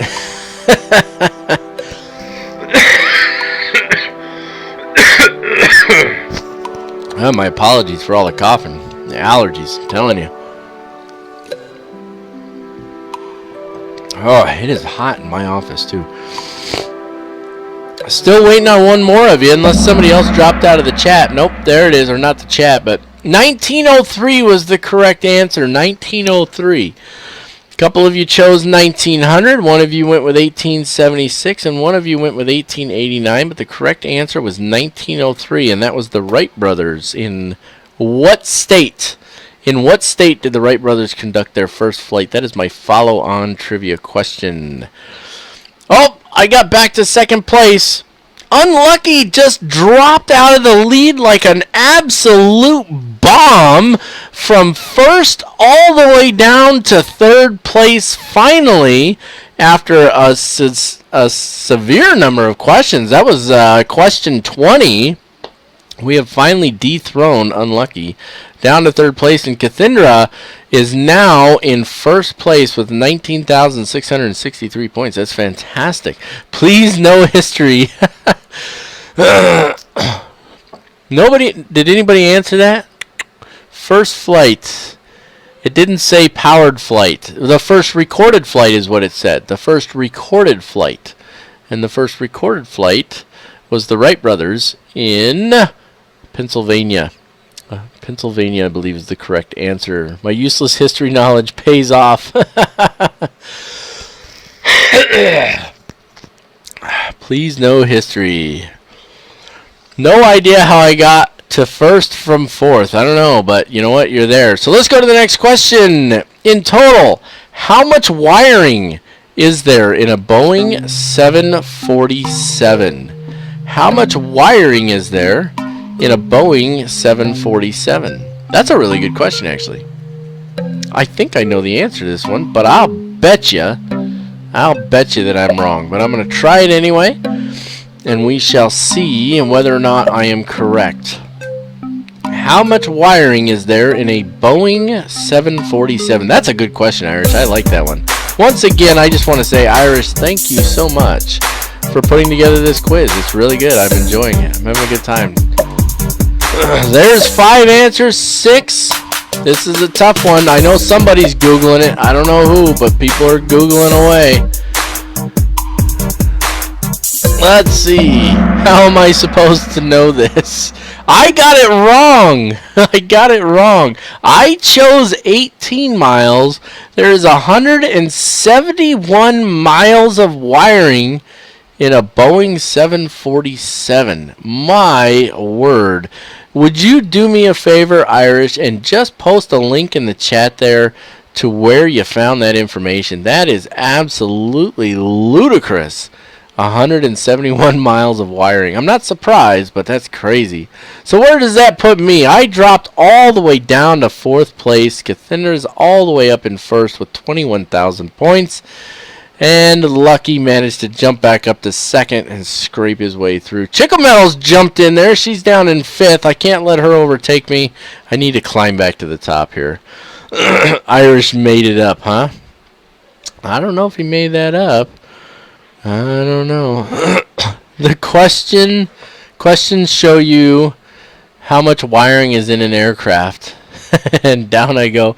How many miles are there in 12,000 yards? I couldn't even begin to tell you.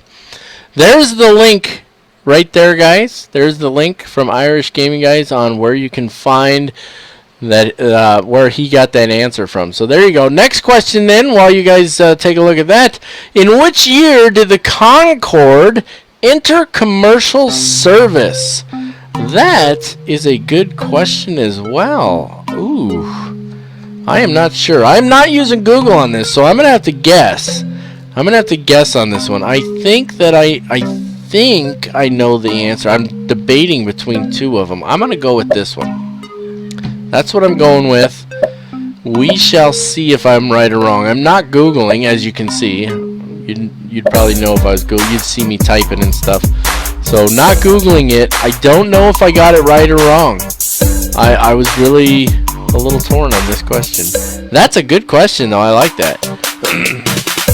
FS Labs made a really, really good Concorde. I don't have it. I've never tried it. And I hear it's absolutely insane to learn, but hey, I got it right. I got it right. I guessed. I absolutely guessed. 1976 was my guess. It looks like 4 of you chose 1974 and 1 of you chose 1978. I was torn between 1976 and 1978. I knew it was definitely in the 70s, the late 70s. I just wasn't sure which one. So it's hard to imagine that. When you think about it, though, you think the Concorde, the amazing aircraft that it was, and it went into service in the 70s, 1970s. So pretty good stuff. That would have been, what, 31 years ago, right? No, 31 or 41? 31, 41. 41 years ago. 41 years ago. Am I right about that? 41 years ago. My math isn't that good. So, let's see. Cathindra is still up in the top there. 21,017 points. Worst Finger at 20,396. I have moved back up ever so slightly to 20,232. Chickametal and Lucky battling it out for 4th place as we speak. Fantastic. All right, what are we at here? We've got just a few questions to go. Let's take a look and see. We've got an hour left in our flight here, cruising along at 190 knots. Let's look at our fuel here, make sure we're not going to run out. Come on. Yeah, we got about a half tank in each of the mains. We got plenty of fuel to go, 190 nautical miles. We're going to finish up the quiz here, and then we're going to have to do some work, pull up charts and stuff, and get prepared for our descent and landing. So next question then. Which one is the busiest airport in Europe? I know the answer to this question. The busiest airport in Europe. You guys should all know the answer to this question as well. I'm sure you'll have no problem with it. If I get it wrong, I will be absolutely shocked. But I have a follow-on question for this once we're done, but I don't want to confuse anybody. So which airport is the busiest in Europe? Is it Barcelona El Prat Airport, Heathrow Airport, Charles de Gaulle in Paris, or Frankfurt Main down in Germany? Busiest airport in Europe. 1 to go. Who's it gonna be? If I get this wrong, I'm gonna be shocked. Good tune though. It's like playing Pong or something, right? There it is, and I got it correct. Heathrow Airport. I am surprised that we have such a broad spectrum of answers. Yes, indeed, ladies and gentlemen, Heathrow is the busiest airport in Europe. Follow-on question, answer it down in the chat. What is, and this is a 2-part question, what is the busiest airport in the United States, and which is the busiest airport in the world? So kind of 2 questions there. What is the busiest airport in the United States, and what is the busiest airport in the world? Put your answers down in the chat. Captain Max in the lead, ladies and gentlemen, 21,309 points. I have dethroned Cathindra. Worst Finger down in 3rd, Unlucky in 4th, and Pat has slid his way into 5th place, but Shaker's making a run for it with 3 correct answers in a row. That is fantastic.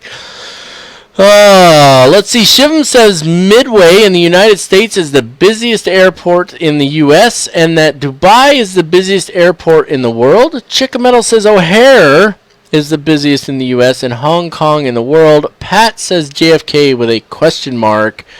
Anybody else? Cathindra says, as far as I know, the busiest airport in the world is Atlanta. Gary Kai says the same thing.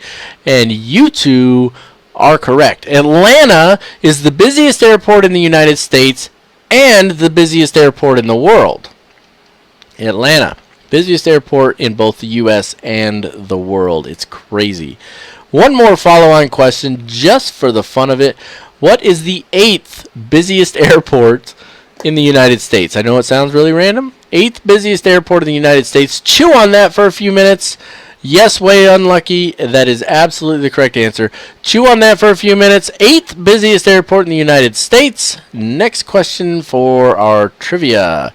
Question 24. The Lockheed C-130 transport plane is also known as what? Also known as what? Lockheed C-130 is also known as what? Waiting on your answers, ladies and gentlemen. What is the nickname, if you will, for the Lockheed C-130 transport plane?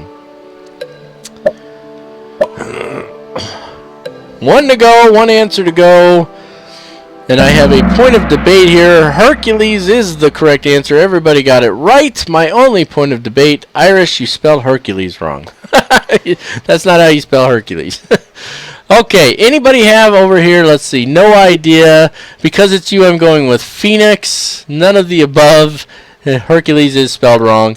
Cathindra, you're correct. Phoenix is the 8th busiest airport in the United States. And I bring it up partly because I work there. I live in the Phoenix area. I work at the Phoenix airport, and it is actually insane because it's not that big of an airport, but it is the 8th busiest airport in the United States. So there you go. Good answer. Next question. Well, we got to see where we're at. Captain Mac is on fire. 3 answers right. That's right, ladies and gentlemen. And I have jumped into a substantial lead, and you are not going to catch me. I intend to stay in the lead. Pat down there in 5th, followed by Lucky, who is now definitely unlucky. Went from 1st place after a long time and has dropped down to 4th. Cathindra is in 2nd place there, and Worst Finger in 3rd. Next question. Here we go. What does the Squawk 7600 mean? Squawk, this is the code that you put in your transponder under certain circumstances. What does the Squawk 7600 mean? And I know the answer to this one. I'll give you a clue. The code that you see on the picture, 7700, is the emergency squawk code. It's for an emergency, specific emergency. 7600 is for something else. So you know it's not emergency. So if you picked emergency, shame on you. That was your hint. 2 to go. 2 of you to go. Waiting on the last 2. They're looking it up. They're Googling it. Here's the problem with Googling it. It's timed. The faster you get your answer in there, the more points you get. So, Googling is not going to work out that well for you. Just saying, 1 to go. Must have a slow internet connection. No more Miss Nice Girl must get first back. Cathindra is coming after me. Did anybody know that Cathindra was a girl? We knew Chickametta was. Did anybody know Cathindra was a girl? Lost comms or failure on the radio is the correct answer. You do not have a squawk code for low fuel. The hijack code is... I forgot. I think the hijack code is 6600, isn't it? I do not remember. And then 7700, which was in the picture, is the Mayday code, right? Emergency. I have an emergency. You squawk 7700. So, Shivam says, yes, I knew Kith was a girl. 7700 is not hijack Cathindra. 7700 is your standard or general emergency code. 7700, we go heaven. Not sure what that means. 75, he's got a knife. Okay, so 7500 is what you're saying is the hijack. We'll have to look that one up. Let's look that one up real quick. Christine on YouTube. That's your YouTube name is Christine. Well, see, now, I didn't know that, though. I did not know that. What is the hijack squawk code for aircraft? Now, all that craziness out there is because of the way my views jumped around, so... Come on. I guess it doesn't like the way I put that in, huh? Somebody else Google it. Mine's not working right. Let's see where we're at here. Captain Max still in the lead. Cathindra, you're going to have to chase me down. I'm not going to give it to you now. 23,732 for me. 22,910 for Cathindra. Still chasing me, though. Worst fingers at 22. Unlucky. Still hanging around in 4th place. And Pat bringing up the 5th place slot. He will catch up eventually. Look at that ridiculous. So what happened was, see all that? That's like clouds and stuff all trying to come in. It was because we changed views, right? So because we jumped, let me just like look Better down here and open a see if window. that helps. Somebody's It doesn't sick. want to load in everything because we jumped out to wherever when I pressed one of the keys. So it's taking forever to load in. Sooner or later it will load up, but for now it looks like crap. But it is what it is. We can continue on with our quiz for now. There it is. Now the clouds finally jump back in, so that's good. All right, moving on then. Let's see. That's how you remembered it? Okay. We're flying backwards. Yeah, it looked like we were anyway. Next question. What does the localizer indicate? What does the localizer indicate? This one's pretty easy. I mean, we've flown enough ILSs and stuff like that that you guys should absolutely know the answer to this question. What does the localizer indicate?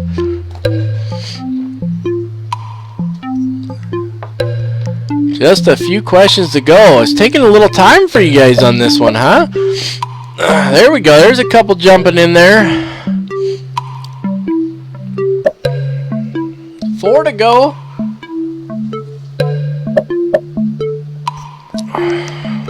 Two of you left. Come on now. Cathindra, I hope you got your answer right. If you're going to chase me down, you're going to have to chase hard. That tune's getting...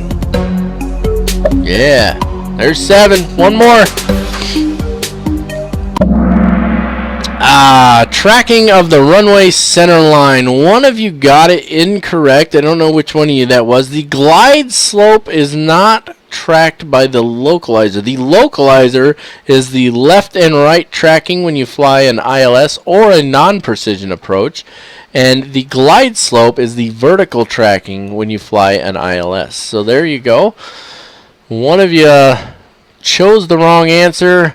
Cathindra's on fire now. 3 in a row, back in the game, but still a little over 1,000 points behind. You're going to have to do a lot better.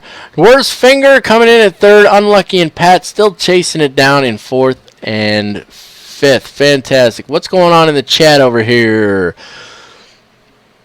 Let's see. My rule from a 4. Sitting here screaming the answers at the screen. This is injustice. Shivam's having a hard time here. most appropriate answer. Yep, absolutely. Chickametal's got to go. That's a shame. Why do you got to go? You got to run out to the airport probably? That's a bummer because we always enjoy having you here. But if you got to go, you got to go. That's just the way it is. These live streams do take some time. Luckily, I've got the time on Sunday to do them. That's why I keep doing them on Sunday. But we appreciate that you were here with us. And, we'll probably be here another hour or so. So if you got time when you come back, please jump back in and join us. Feel free to whisper the answers to me, you little cheater. You little cheater. Oh, that's fantastic. Well, everybody, please say thanks to Chickametal for joining us. She's going to have to depart. That's a shame, but it is what it is. Life gets in the way of us having fun sometimes, doesn't it? But take care of yourself, and hopefully we'll see you before the end of the stream. But if not, I hope to see you next week. In the meantime, for the rest of us, next question. What is the main purpose of the flaps? The main purpose of the flaps. Interesting. I am going to argue that there's not a right answer here. But I think I know what Irish is getting at. So that's the answer I'm going to choose. Yeah, I'm going to go with that, and then we'll try to talk a little more in depth about this one for a minute or so. A little bit more in depth. Allows the plane to create a larger amount of lift. That's what I figured you were going with, and that is partially correct. But let's understand this a little bit more with my handy dandy model. So I want you to look at the wing here. I'm going to try and get up nice and close. Look at the edge of the wing here.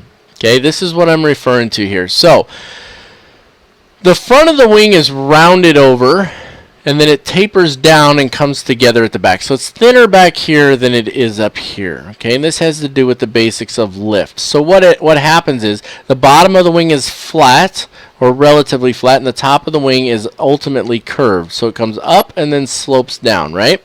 So what happens is as air hits the wing, it separates. The air molecules separate. Okay, and what do they want to do? They want to come back together, right? So the air going over the top of the wing has to move faster to travel that distance and come back together at the back of the wing, and the air below the wing is moving slower to cover that same distance. What does this do? This creates a difference in pressure. There is a higher pressure on the underside of the wing than there is on the top side of the wing, and this helps produce lift. What happens, what we're looking at now, okay, hold on. Let me finish stumbling around here. So that's the basics of how we get lift, okay? The center of the front of the wing and the center of the back of the wing, if you draw a straight line from one to the other, keeping in mind the bottom's flat and the top's curved, so that straight line sits at an angle, right? That line is called the chord line, okay? That is called the chord line. And the chord line is what you refer to when you refer to angle of attack. What is angle of attack? See, this gets pretty in depth pretty quick, doesn't it? Angle of attack is the angle at which the chord line of the wing is hitting the air. That's your angle of attack. So higher angles of attack increase the possibility of a stall, right? Lower angles of attack decrease the possibility of a stall. I'm going somewhere with this. Bear with me for a minute. Okay?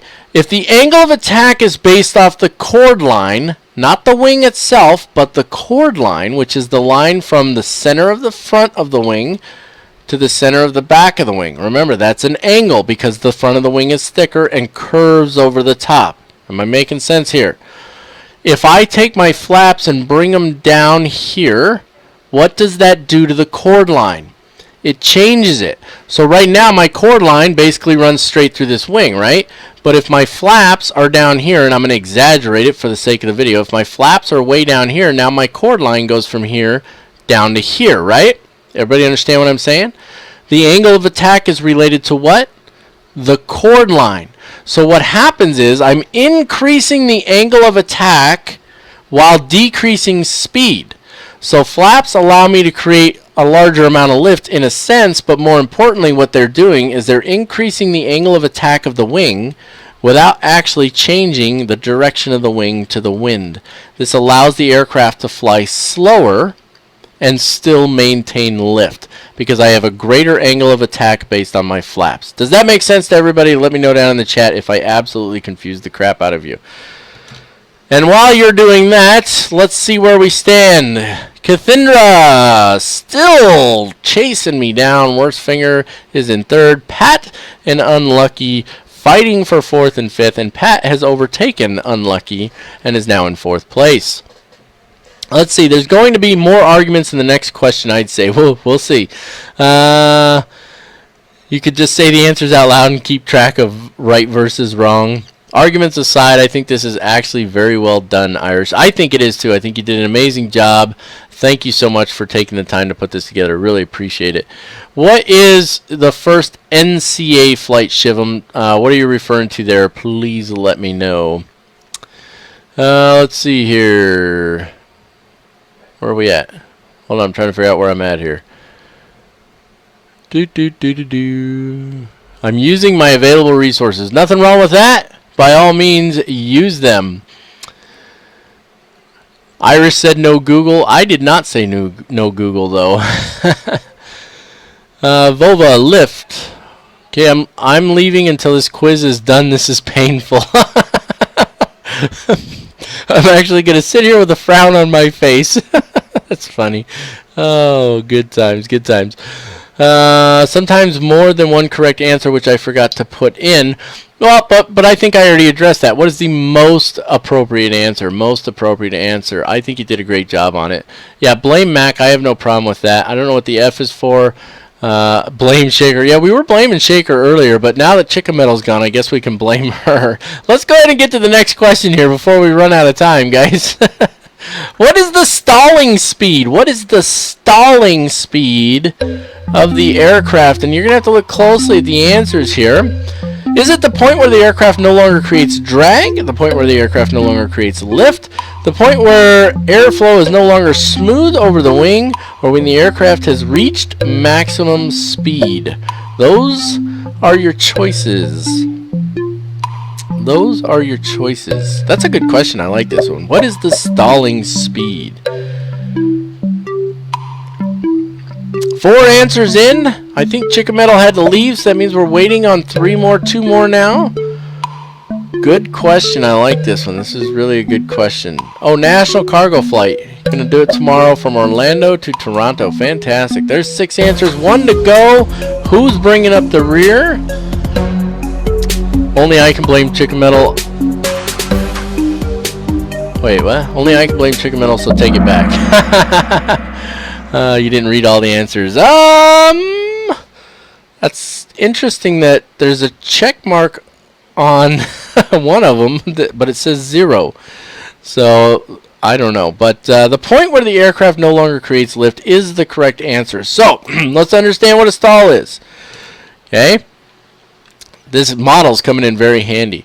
We talked about angle of attack already. It's the angle at which the wing or which the chord line is hitting the wind, right? So what happens is, without flaps, just leaving the flaps up, I can increase angle of attack by increasing basically my nose up attitude, right? This increases my angle of attack. But a point comes where the angle of attack is too great that the airflow over the wing becomes unsmooth. Okay, and that might be why somebody was thinking of smooth airflow over the wing, because that's partially correct. When that airflow is no longer smooth over the wing and it starts to break up, the wing loses its ability to create lift and starts to drop. That is a stall. It's not the engines. Okay, it is when the wing loses the ability to create lift. That is a stall. And that's something you practice. Actually, you purposely stall the airplane when you're doing your private pilot check license, your training and your check ride. So, good times. Next question. Well, first of all, where are we at? Oh, let's see here. I'm still in lead. Cathindra is chasing me down. I have hopes for you, Cathindra. I'm hoping that you'll catch up to me here. Worst Finger in 3rd, Pat and Unlucky still battling it out in 4th and 5th, with Pat holding the lead, and Shaker is back in with a 3 correct answer streak. So fantastic. Let's move on. What are we at here? That's 28. Only a few questions left. Next, which is the oldest operating airline? That's a good question right there. I like that one. I think I know the answer, but I'm not 100% certain on this. And I actually have a follow-on trivia question. That is a really good question. I think I know the answer, and that's what I'm going to try, but I cannot guarantee that I am correct here. And I have a feeling everybody's probably going to choose the same answer, but we'll see. I can give you a hint. It's not the guy in the picture. He's got nothing to do with it. It's just a funny little picture. We're going to have to wrap this up. We got 121 nautical miles to go. We're going to have to be descending here pretty soon. I got it wrong! Look at that. I chose British Airways. That was incorrect. The correct answer is KLM. Look at that. Let's see who got it right. Did Cathindra dethrone me here? She did not. Pat's on a streak. Everything stands as it was, though. Pat has the highest answer streak of 7. Cathindra has inched so much closer to me now, though, because I got that one wrong. So, yeah. Now, follow-on question. There used to be an airline called Allegheny Airways. I won't even tell you how to spell it. Figure it out on your own. Allegheny Airways still exists as an airline under what name? And I'll give you a hint. It's a U.S. airline. Allegheny Airlines still exists under what name? Next question. Which airline has the most number of aircraft in the world? The most aircraft in the world are owned by which airline? Is it Lufthansa, Emirates, Virgin Atlantic, or American Airlines? That is a quality question to which I believe I know the answer, so I'm going to choose it, and if I get it wrong, so be it. Shiv 'em. Oh my god, I know! Oh, good times, good times. Yep, you're catching me, Contender. If I got this one wrong and you get it right, you will dethrone me. No doubt about it. So, here's hoping, right? Let's see what happens. Largest number of owned aircraft in the world. Lufthansa, Emirates, Virgin Atlantic, or American Airlines? The answer was American Airlines, ladies and gentlemen. And I got that one right. Cathindra, did you get it right? We're going to find out here in a second. Oh, good times, good times. Pronounced Allegheny. Yeah, Allegheny, whatever. Nobody's answered it yet. Allegheny or Allegheny Airlines still operates. It is still an operating airline. What name does it operate under now? I'm still in the lead, Cathindra. You got it wrong. I think you did. You didn't get any points. Worst Finger got it right and has moved ahead of you. You have now dropped into third place. You have one question remaining. You're going to have to get it right and get it right fast and hope that both me and Worst Finger get it wrong. That's the only way you have a chance at winning this one. Cathindra said Lufthansa. That was incorrect. Incorrect. No idea. Okay, so do you guys want to know the answer to my question? Do you want to know the answer to my question? What airline does Allegheny Airlines operate under now? Shaker's right. It's American Airlines. So, Allegheny Airlines was the original airline that bought up, literally, they bought out like 50 different airlines now. So they bought out TWA, they bought out Pacific Airways, they bought out a bunch of them, and they were known as U.S. Airways a couple years ago, and they bought out American Airlines, but chose to keep the American Airlines name, and so American Airlines was originally Allegheny Airlines. So there you have it. And we only had one participant, Shaker. Okay, one question to go, ladies and gentlemen. This is it. This is all. This is the last one for all the potatoes. Can Worst Finger or Cathindra take me down? Did you all like this quiz? Oh, man. Gonna be kind of hard to get this one wrong. I have a feeling that every answer is right. But maybe not. So I'm letting a couple of you answer before I do, giving you guys a fair shake at dethroning me. My answer is now in after at least 3 of you answered. And 2 to go. I think you can just pick any one, guys. I really do. Yep, all of them were right. So there we have it. Are we ready? Ladies and gentlemen, are we ready? Let's see who won. Did Captain Mac win the day and hold on? Or did somebody get the drop on me? Here we go. Captain Mac ended up in second place with 26 out of 31 correct. Worst Finger took the first place spot with 25 out of 31. So he got less right, but he got them right quicker than I did. And Cathindra, same 25 out of 31 correct, came in at third place. Very nice. Very nice. Let's see what it says for get results here. Get results. There we have it. Worst Finger took me out in the end, and it was followed by Cathindra, and then Pat, and then Unlucky. That was awesome. That was a lot of fun. I'm going to close this out now. We don't need it up for the moment. I'm going to leave this one open, but we're not going to do a Kahoot. We're going to open another window, and let's see if we got PADK on Navigraph charts. There's my login in case anybody's wondering. Try not to copy my password. We got 101 nautical miles to go. Let's type it in here. PADK, and we do have it. That's fantastic. Let's see. Right now, I just want the ground chart. That's all I want at the moment. I'll download it real quick, and that way we'll have it. Let's open. Open Sesame. It popped up on the other window here. That'll at least give us an idea of what we're looking at, and we'll close this out for now. We don't need this. So there we are, cruising right along. Let's take another look at our weather. We're going to need to start prep. Actually, let's bring this over first. Okay. So right now our aerodrome elevation, which is the airport elevation, is 20 feet. Now I'm not sure, this is an abandoned runway. That's why it's dashed lines like that. We could probably land on it if we wanted to. But basically we're looking at runways 5 and 23. I accidentally bumped into my model over here. Runways 5 and 23. And the X's indicate that these taxiways are closed. So it looks like more things are closed on this runway than open, which is interesting. But 20 feet is our elevation.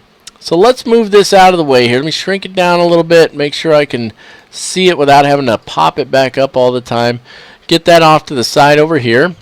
And let's see, we're at 14,000 feet. Now, if you recall from the last couple of flights, we want to descend at approximately 180 knots.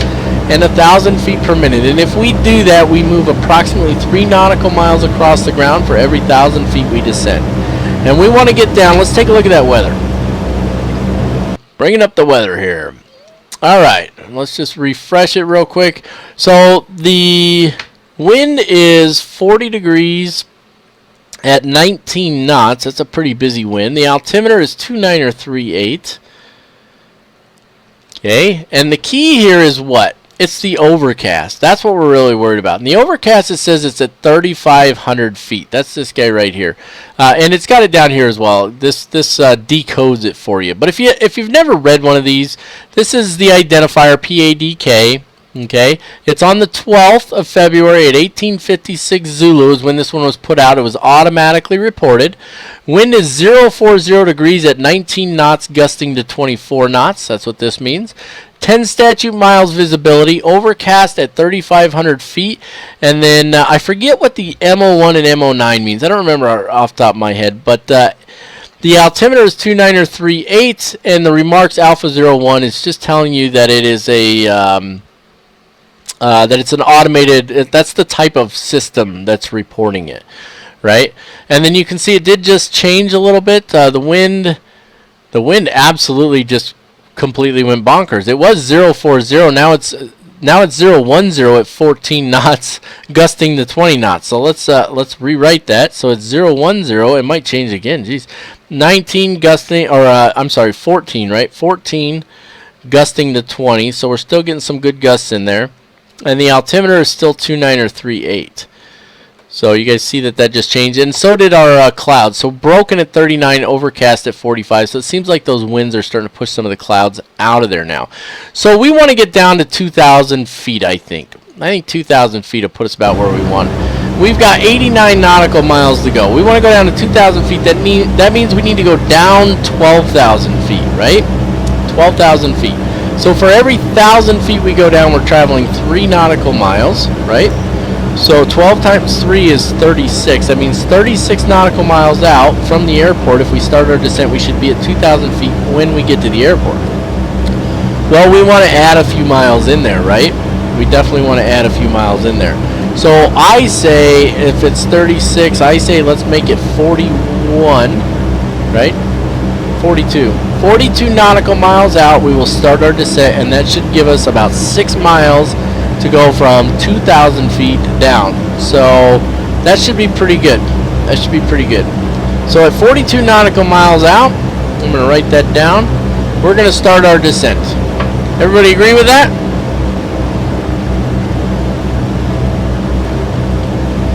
Let's see here. Oh, we need to pick which runway, don't we? The wind is 010. This is going to be interesting. It's going to be pure crosswind. It's going to be nuts, you guys. So we're going to be taking runway 05. Runway 05. And since the wind is 010, this is runway 5 is 54 degrees. Okay, 054 degrees. Okay, and 010 is what? It's like up here, right? So it's going to be a strong crosswind. So it's going to make for a fun landing. This is going to be a good time. So with that in mind, can we see anybody else anymore? We can, if I don't move so fast. Okay, that's probably Shaker right back there. Who else we got in the sky with us? Shaker's the only one left. Shaker's the only one left in FS Cloud with us. So there we go. So that gives us, what do we say, 42, right? Yep, so that gives us 40 nautical miles till we start our descent. 40 nautical miles, we're going to start our descent. Which means we do what between now and then? Chat. Talk. Irish, thank you again so much for putting together that quiz. I think it was fantastic. It was a lot of fun, and I think we got a lot of great interaction out of that. That was a lot of fun. So let me ask you guys now, who is willing to put together the Kahoot quiz for the next live stream? Is anybody willing to put together the Kahoot quiz for the next live stream? If you are, let us know down in the chat, and then we'll work out the details through email.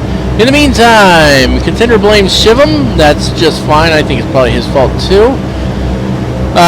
Mephitic, you missed a lot, buddy. You missed a lot. We had a really good time. We had a really good time. Shivam got my password. That's fantastic. Feel free to take advantage of that. We will be getting ready for the approach here shortly anyway. Should take us probably another, I'm guessing about another 15 minutes, 12 or 15 minutes till we start our descent here. You have your pick of Alpha, or if you're really feeling adventurous, Alpha. I would agree with that, Contender. I think that's probably just about spot on. You know, I mean, if we really want to get crazy, I mean, if we just want to absolutely go off the reservation, we could take Alpha. So I think that's what we're probably going to do. Yeah, I do have Alpha as another option, Shim. That's a good point. Rapidly shifting winds are going to be a good time. I love flying up in Alaska. I'd like to do it in the real world. That'd be a lot of fun to get up there and fly, wouldn't it? What else we got over here? Check your left window. The window looks good. Now, if you're over there, it's not showing up in my in my sim, my friend. So get some screenshots. I promise at some point I'll actually upload screenshots to Facebook.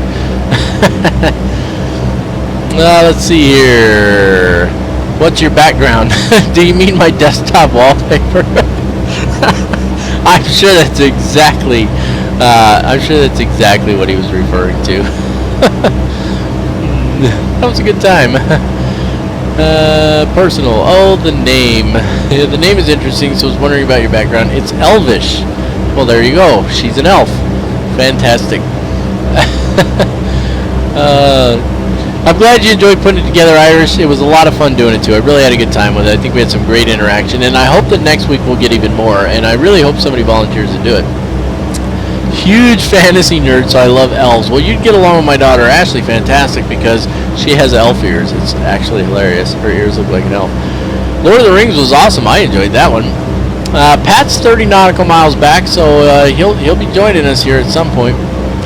Pretty sure I spelled it wrong when I first made it, but kind of stuck with it. Maybe you spelled it wrong, but it works. We got it. Contender it is. Check my phone. Checking my phone now. That's from Shaker, by the way. We have a message. I like it a lot, actually. Shaker, I like it a whole lot. It was absolutely freaking awesome. So I think we should add some more black to it, to be honest with you. On the underside, and I know that you know what I'm talking about. So that would be my only suggestion, and then go from there. Love Lord of the Rings. Dressed up as Arwen for a costume party once. So Cathindra, if you're dressed up as Arwen for a costume party. Pictures. Let's see them. Give us a link to Photo Bucket or something. I know you got some photos of that, right? Cut me some slack. I'm medicated. Medicated, huh? Medicated from what? Oh, see, this is fun. This is just fun. Oh, there we go. Trying to get it together here. What else we got?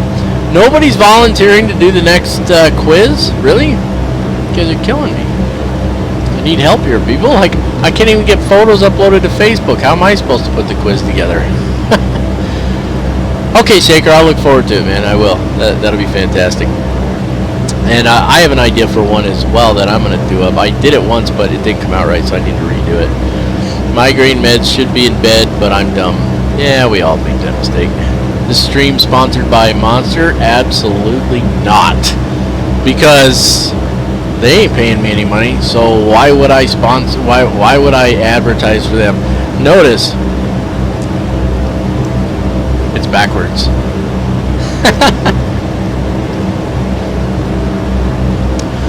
Well, shoot, guys. With nobody volunteering to take the reins for the Kahoot quiz for next week, that's kind of a bummer. Somebody's got to have a little bit of time, right? How long did that take you to put that together, Irish? How long would you say it took to put all that together there? I'd ask like one of my kids or something to do it, but then it would just be like weird. Like they would come up with some weird random nonsense. After all the donations, I think this stream should really be brought to you by Shaker. You know, I think that's probably a fair assessment, Kathinder. I really do. Shaker has absolutely been the largest donor to my my YouTube and my Twitch channels, and again, not just the donations, but just huge support across the board. You know, he's always there with information. He's quick to respond in comments and do what he can to help out. He's been fantastic. So, and let's not forget, he gave me this, like just out of nowhere, so unexpected. This is a really cool. It's a really well done DC-3 too. This thing is like heavy. Like I said, it weighs like 2 or 3 pounds. It's crazy. So I'm actually wearing myself out when I'm holding it up here, trying to, you know, do little lessons and stuff. But it looks really cool. I really like it. So yeah, I'm pretty stoked about that thing. Yep. We'll say Captain Mac on Twitch, or Captain Mac Live, sponsored in part by Shaker MT. I think I'm gonna make a little thing that pops up and says that in the future. Oh, good times. 2 to 3 hours to put it together. Okay. Shivam's on meds too. I'm not surprised by that. Shivam has to be on meds.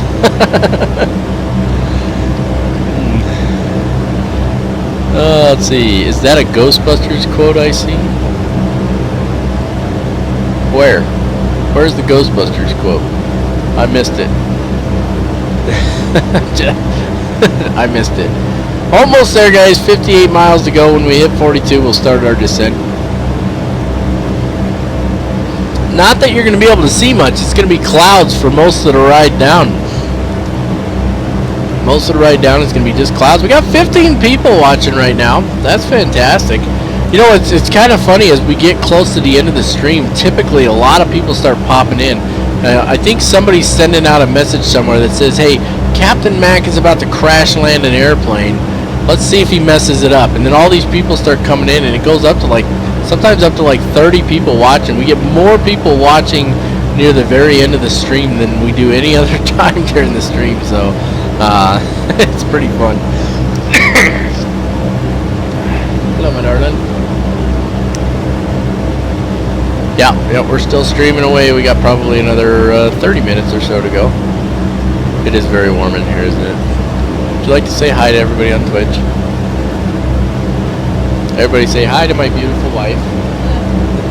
You can tell she's very excited to be on camera.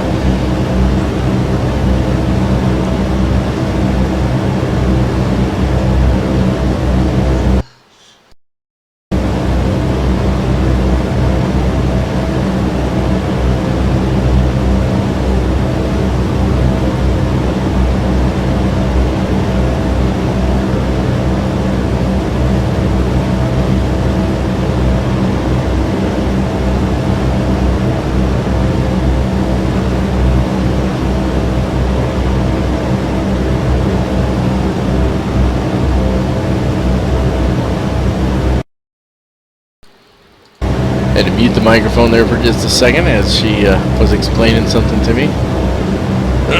Let's see here. Where are we at? 51. Does your donating go towards a subscription? I don't think it does.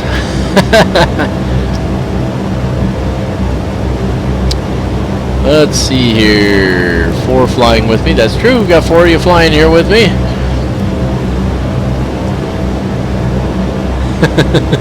She's already left, Cathedra. You're too late. 14 miles. Yep. Hi bye. LOL. I think Pat's cracking up. Pat's finally losing it. We actually just lost a bunch of people. We were at 15. Now we're like 12. Everybody's like, yeah, I don't want to watch this guy. He's boring. I don't know. No, she wasn't giving me an earful. She was just telling me something that was going on. You know what, Shivim? It looks like, I guess to subscribe, I have to partner with Twitch, and I think in order to do that, you have to have a certain number of followers. I'm at 197, probably a little more than that. But let me look on here real quick. Let's see. The view will probably jump around, but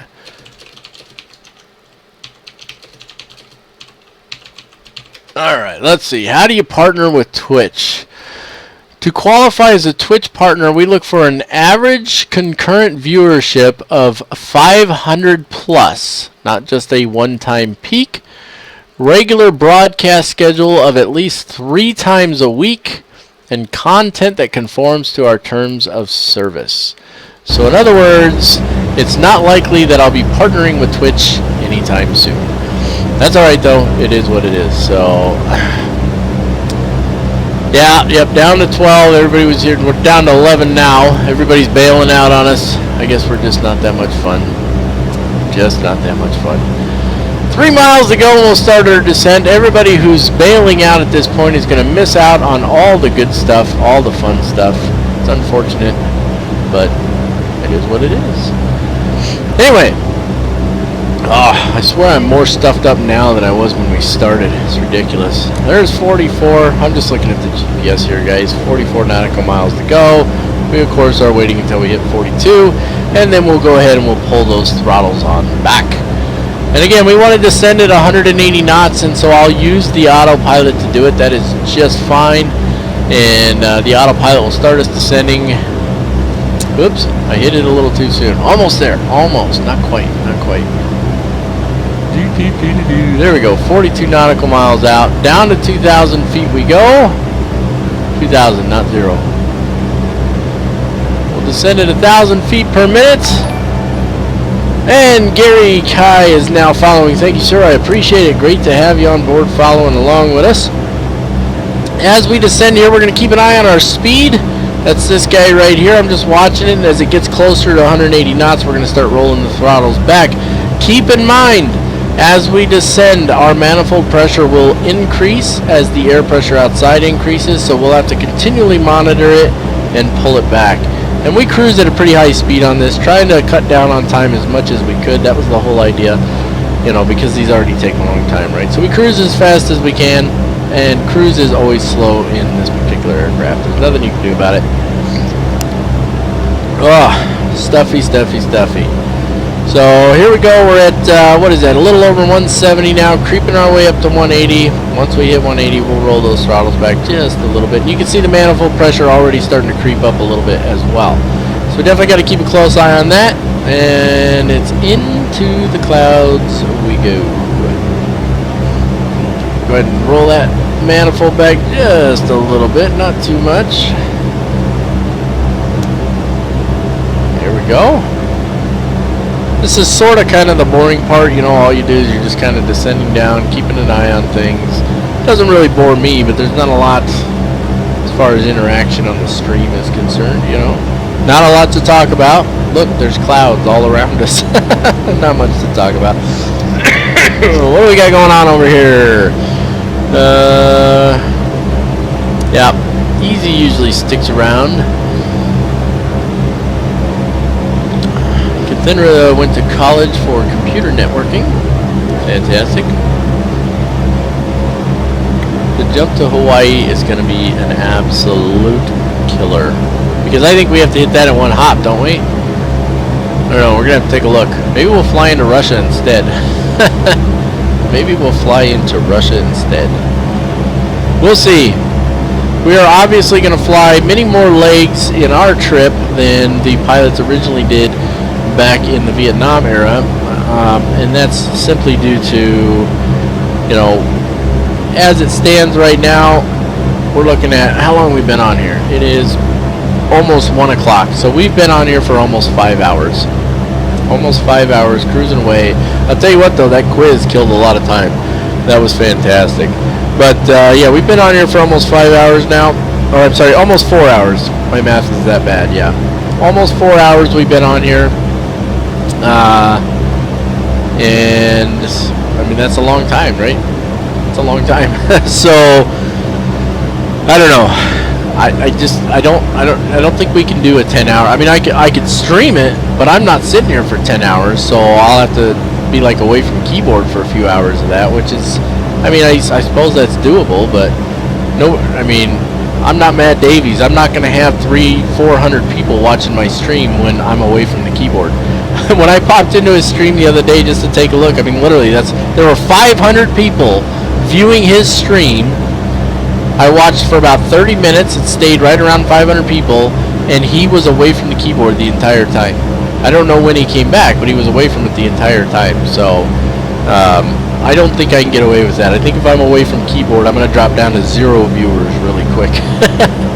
So, but it is what it is. Let's see here. We got a little bit of visibility on the ground, but that's going to change here again in a minute when we go back into the clouds. Looking pretty good on our speed, getting just a little fast. Let's slow her back down. Trying to keep her right around 35 on the manifold is what I'm doing. Because remember now, we talked about this last time, the faster I'm moving across the ground this way, okay, the more distance I cover as I descend, right? Okay, so if I'm moving at a set speed, okay, in our case we want 180 knots and descending at 1,000 feet per minute, and I descend down, I end up where I want to be when I want to be there. Okay, but if I continue to descend at 1,000 feet per minute, but I move faster horizontally, what ends up happening? We end up way over here. Get where I'm coming from? Okay, so we need to try and maintain our speed, not just our vertical speed, but our horizontal speed as well. It's important that we maintain both of those. So we're trying to stick around 180 knots indicated airspeed while maintaining our 1,000 feet per minute, because we're using the autopilot that's descending at 1,000 feet per minute. We don't have to mess with that. It's going to maintain 1,000 feet per minute. So our goal is to watch that indicated airspeed and try and keep it around 180 knots. And that's going to put us where we want to be, and we've already gotten just a little fast. So we're probably looking at only a few miles from the airport when we show up at 2,000 feet and we have good visibility. So something to keep in mind. Let's see. What did I miss here?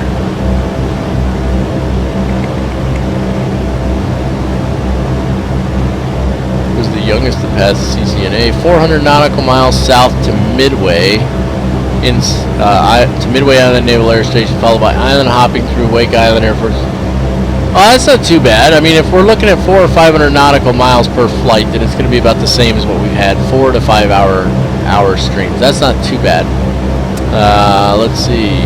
Although there's nothing out there, right? It's nothing but ocean. That's the rough part of that. So, but if we've got Kahoot quizzes going on, then we'll be right as rain, right?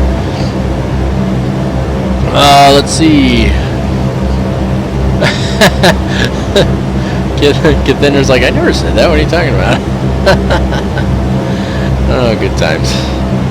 You crazy kids. Where are we at here? 18 miles out. What's our altitude? 8,000 feet. So let's do the math. If we're going 1,000 feet per minute, and we still got to go 6,000 feet, that puts us almost exactly 18, right? So which means we actually should slow down substantially more, and that's what I'm going to do. I'm going to actually drop us below 180 knots, because I think what's happening here is we're covering just a little too much distance over the ground. We're doing 223 knots ground speed.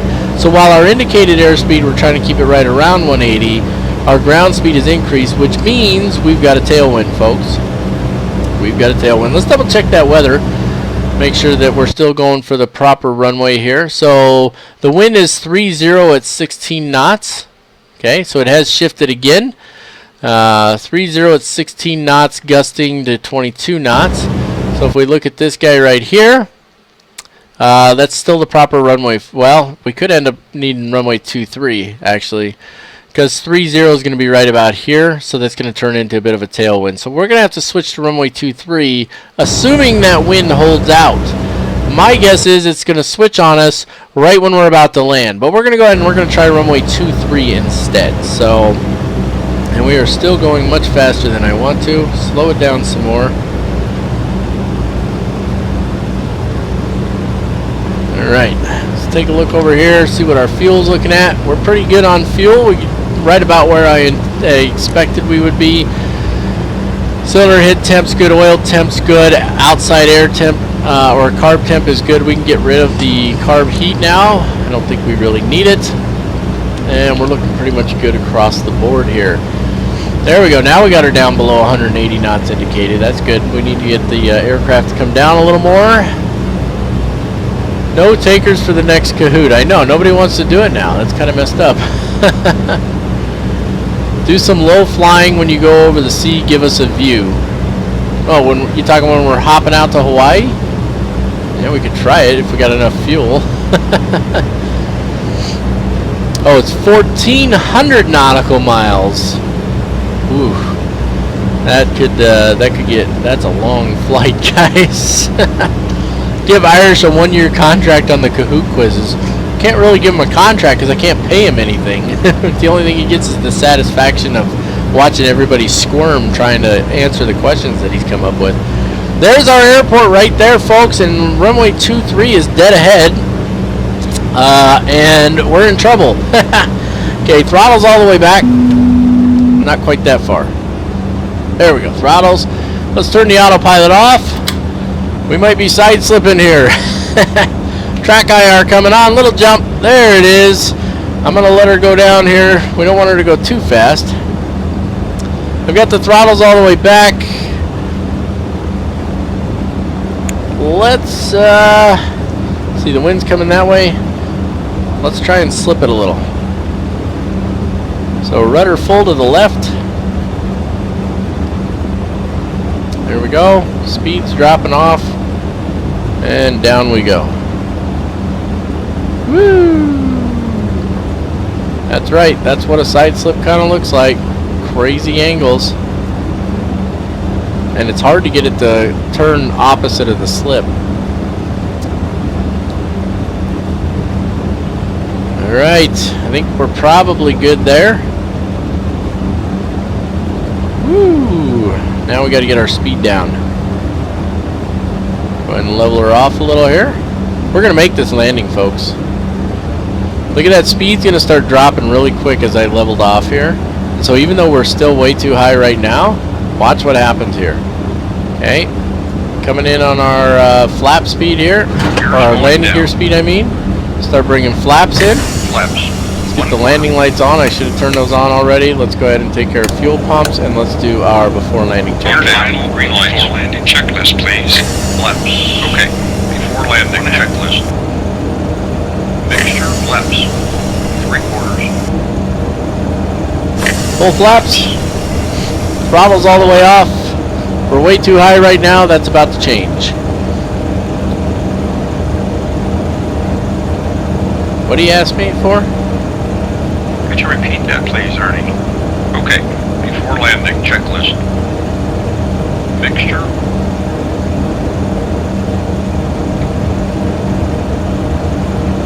Is checked. Prop control.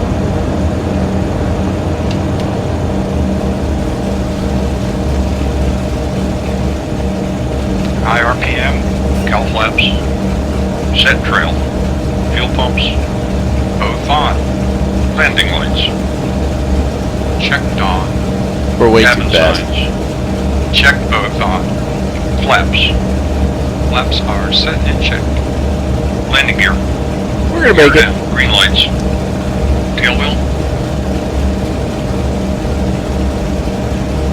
locked, landing checklist complete.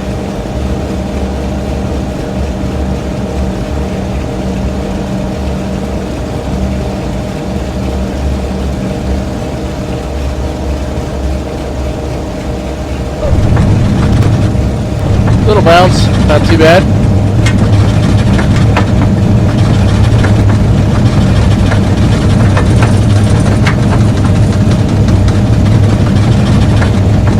A lot of crosswind.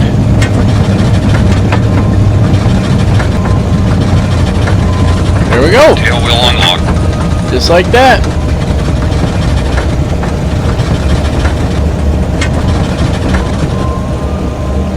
What do you guys think of my landing? Came in way too high, but we got her down there nice and pretty, if you ask me. Swing her back around.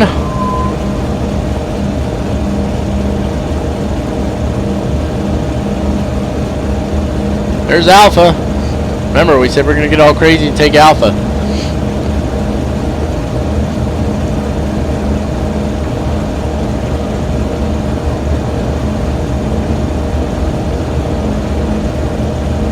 Alright, baby, let's go. Let's bring those flaps up. Flaps. Bring the landing lights off. Bring the fuel pumps off. And let's take care of the after landing checklist. Okay, after landing checklist, please. Okay, after landing checklist. Cowl flaps.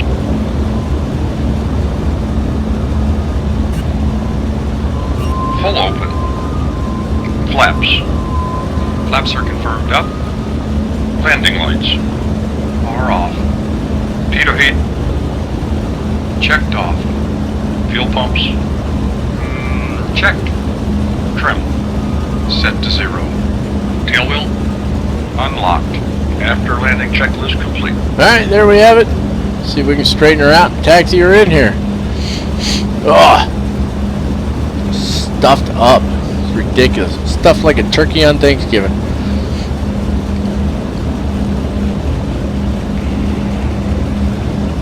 You gotta kind of look up over the top of this thing, because if you sit back here, you can't see where you're going.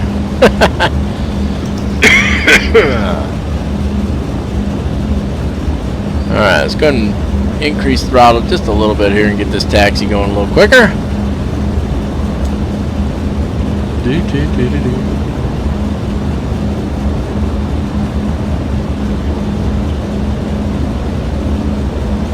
And yeah, we'll park over there in front of the terminal. So the runway is there in FSX, but apparently in the real world it's no longer being used. So something to keep in mind.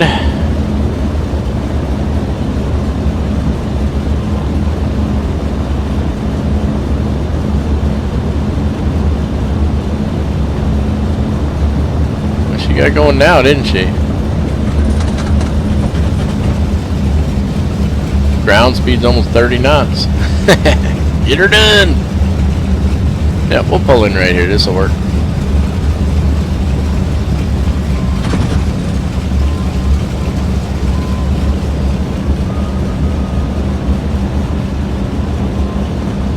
Look, they saved a spot for us right there in the middle.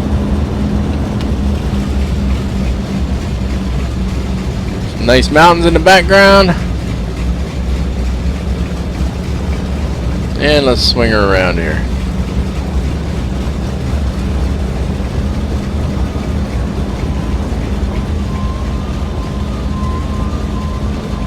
Woo! That's the fun part about a tail dragger, right?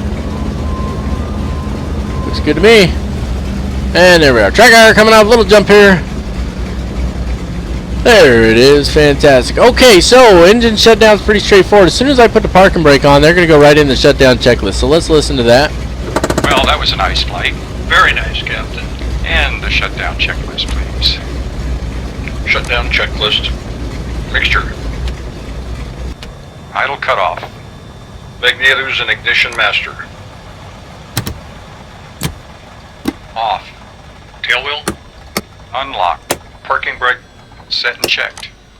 Wheel chocks. Chocks are set. Lights. Checked. Almost forgot those. Inverters is off. Avionics off. Generators both off. Battery that's off. Shutdown checklist complete. And there we have it, ladies and gentlemen. One more flight down in our adventure flying the Hump. all the way over to Vietnam from the United States in a DC-3. As always, thank you so much for everybody who joined me here. Let's take a look over here. Great interaction on the chat today. Let's see. So nobody's ponied up to... Nobody. You've seen better, ETN. Give me a break. Let's see. 8 or 9 hours just the flight. Yeah, that doesn't include me talking, does it? Let's see. Good thing that landing checklist wasn't any longer. Yeah, you ain't kidding, right? Hey, but we got her in there, didn't we? Let's see. Well, nobody's ponied up to take the Kahoot for next week, so I don't even know if we'll have one. I guess I'll try to do one, but I can't guarantee I'll get the time. But if I do, I'll put one together. Otherwise, somebody send me an email if you're willing to do it, because I think that was fantastic. And it seems like 30 questions is probably right about the right spot to be, because you know that killed what, about almost 2 hours or something. So that was fantastic. But great interaction in the chat, guys. Great interaction with the Kahoot quiz. I think that was fantastic. I had a lot of fun with that, and I think we'll incorporate that a little more in these long live streams. I appreciate those who flew. I was going to say flown with me today. Did they even make it in yet? Let's see here. Still don't see them. Where are you guys at? Shouldn't you guys be on the ground already? Weren't you like right behind me? I mean, come on. That was a sweet, smooth landing there. I don't see them anywhere. Look, they're not here. I guess I outran them. Oh, good times. Well, you know what? They'll be here shortly, but I am going to have to wrap this up. It's been pretty long, and I got some stuff to do today anyway. So, but I really appreciate all of you guys joining me.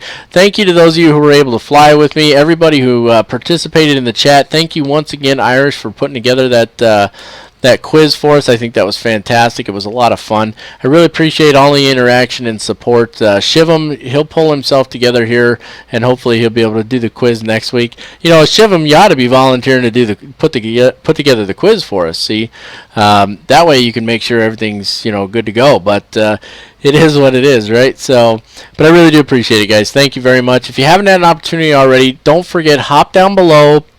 There's a link to my YouTube channel. Go over there and click the subscribe button. Not only is there tons of great content on there, but you can pop up a video, and if I'm live streaming and a video pops up and you missed the live stream announcement, it'll tell you in the video that I'm currently live on Twitch, and you can just click on that and it'll bring you right to the channel, and it'll be a fantastic time. So don't forget to do that. Subscribe to the YouTube channel. If you haven't done so already, you can follow us here on Twitch, like us on Facebook, follow us on Twitter, and that pretty much sums everything up. As a last reminder, I'll probably remind this more and more often, a way that you can support my channel is you can just watch those ads at the beginning of the YouTube videos. Then I get paid little sums of, fractions of pennies for every time somebody watches those, or if you click on one of the little pop-up ads. And that's a way that you can support the Captain Mac channel. But I appreciate all the moral support that I get from everybody, all of the interactions that I get from everybody, and it's just fantastic. It's a lot of fun, and so I look forward every time to doing one of these because I really enjoy hanging out with you guys. It's just a neat time. So until next time, as always, folks, you know it. Keep the blue side up unless otherwise instructed by ATC. God bless you all, and have a fantastic day.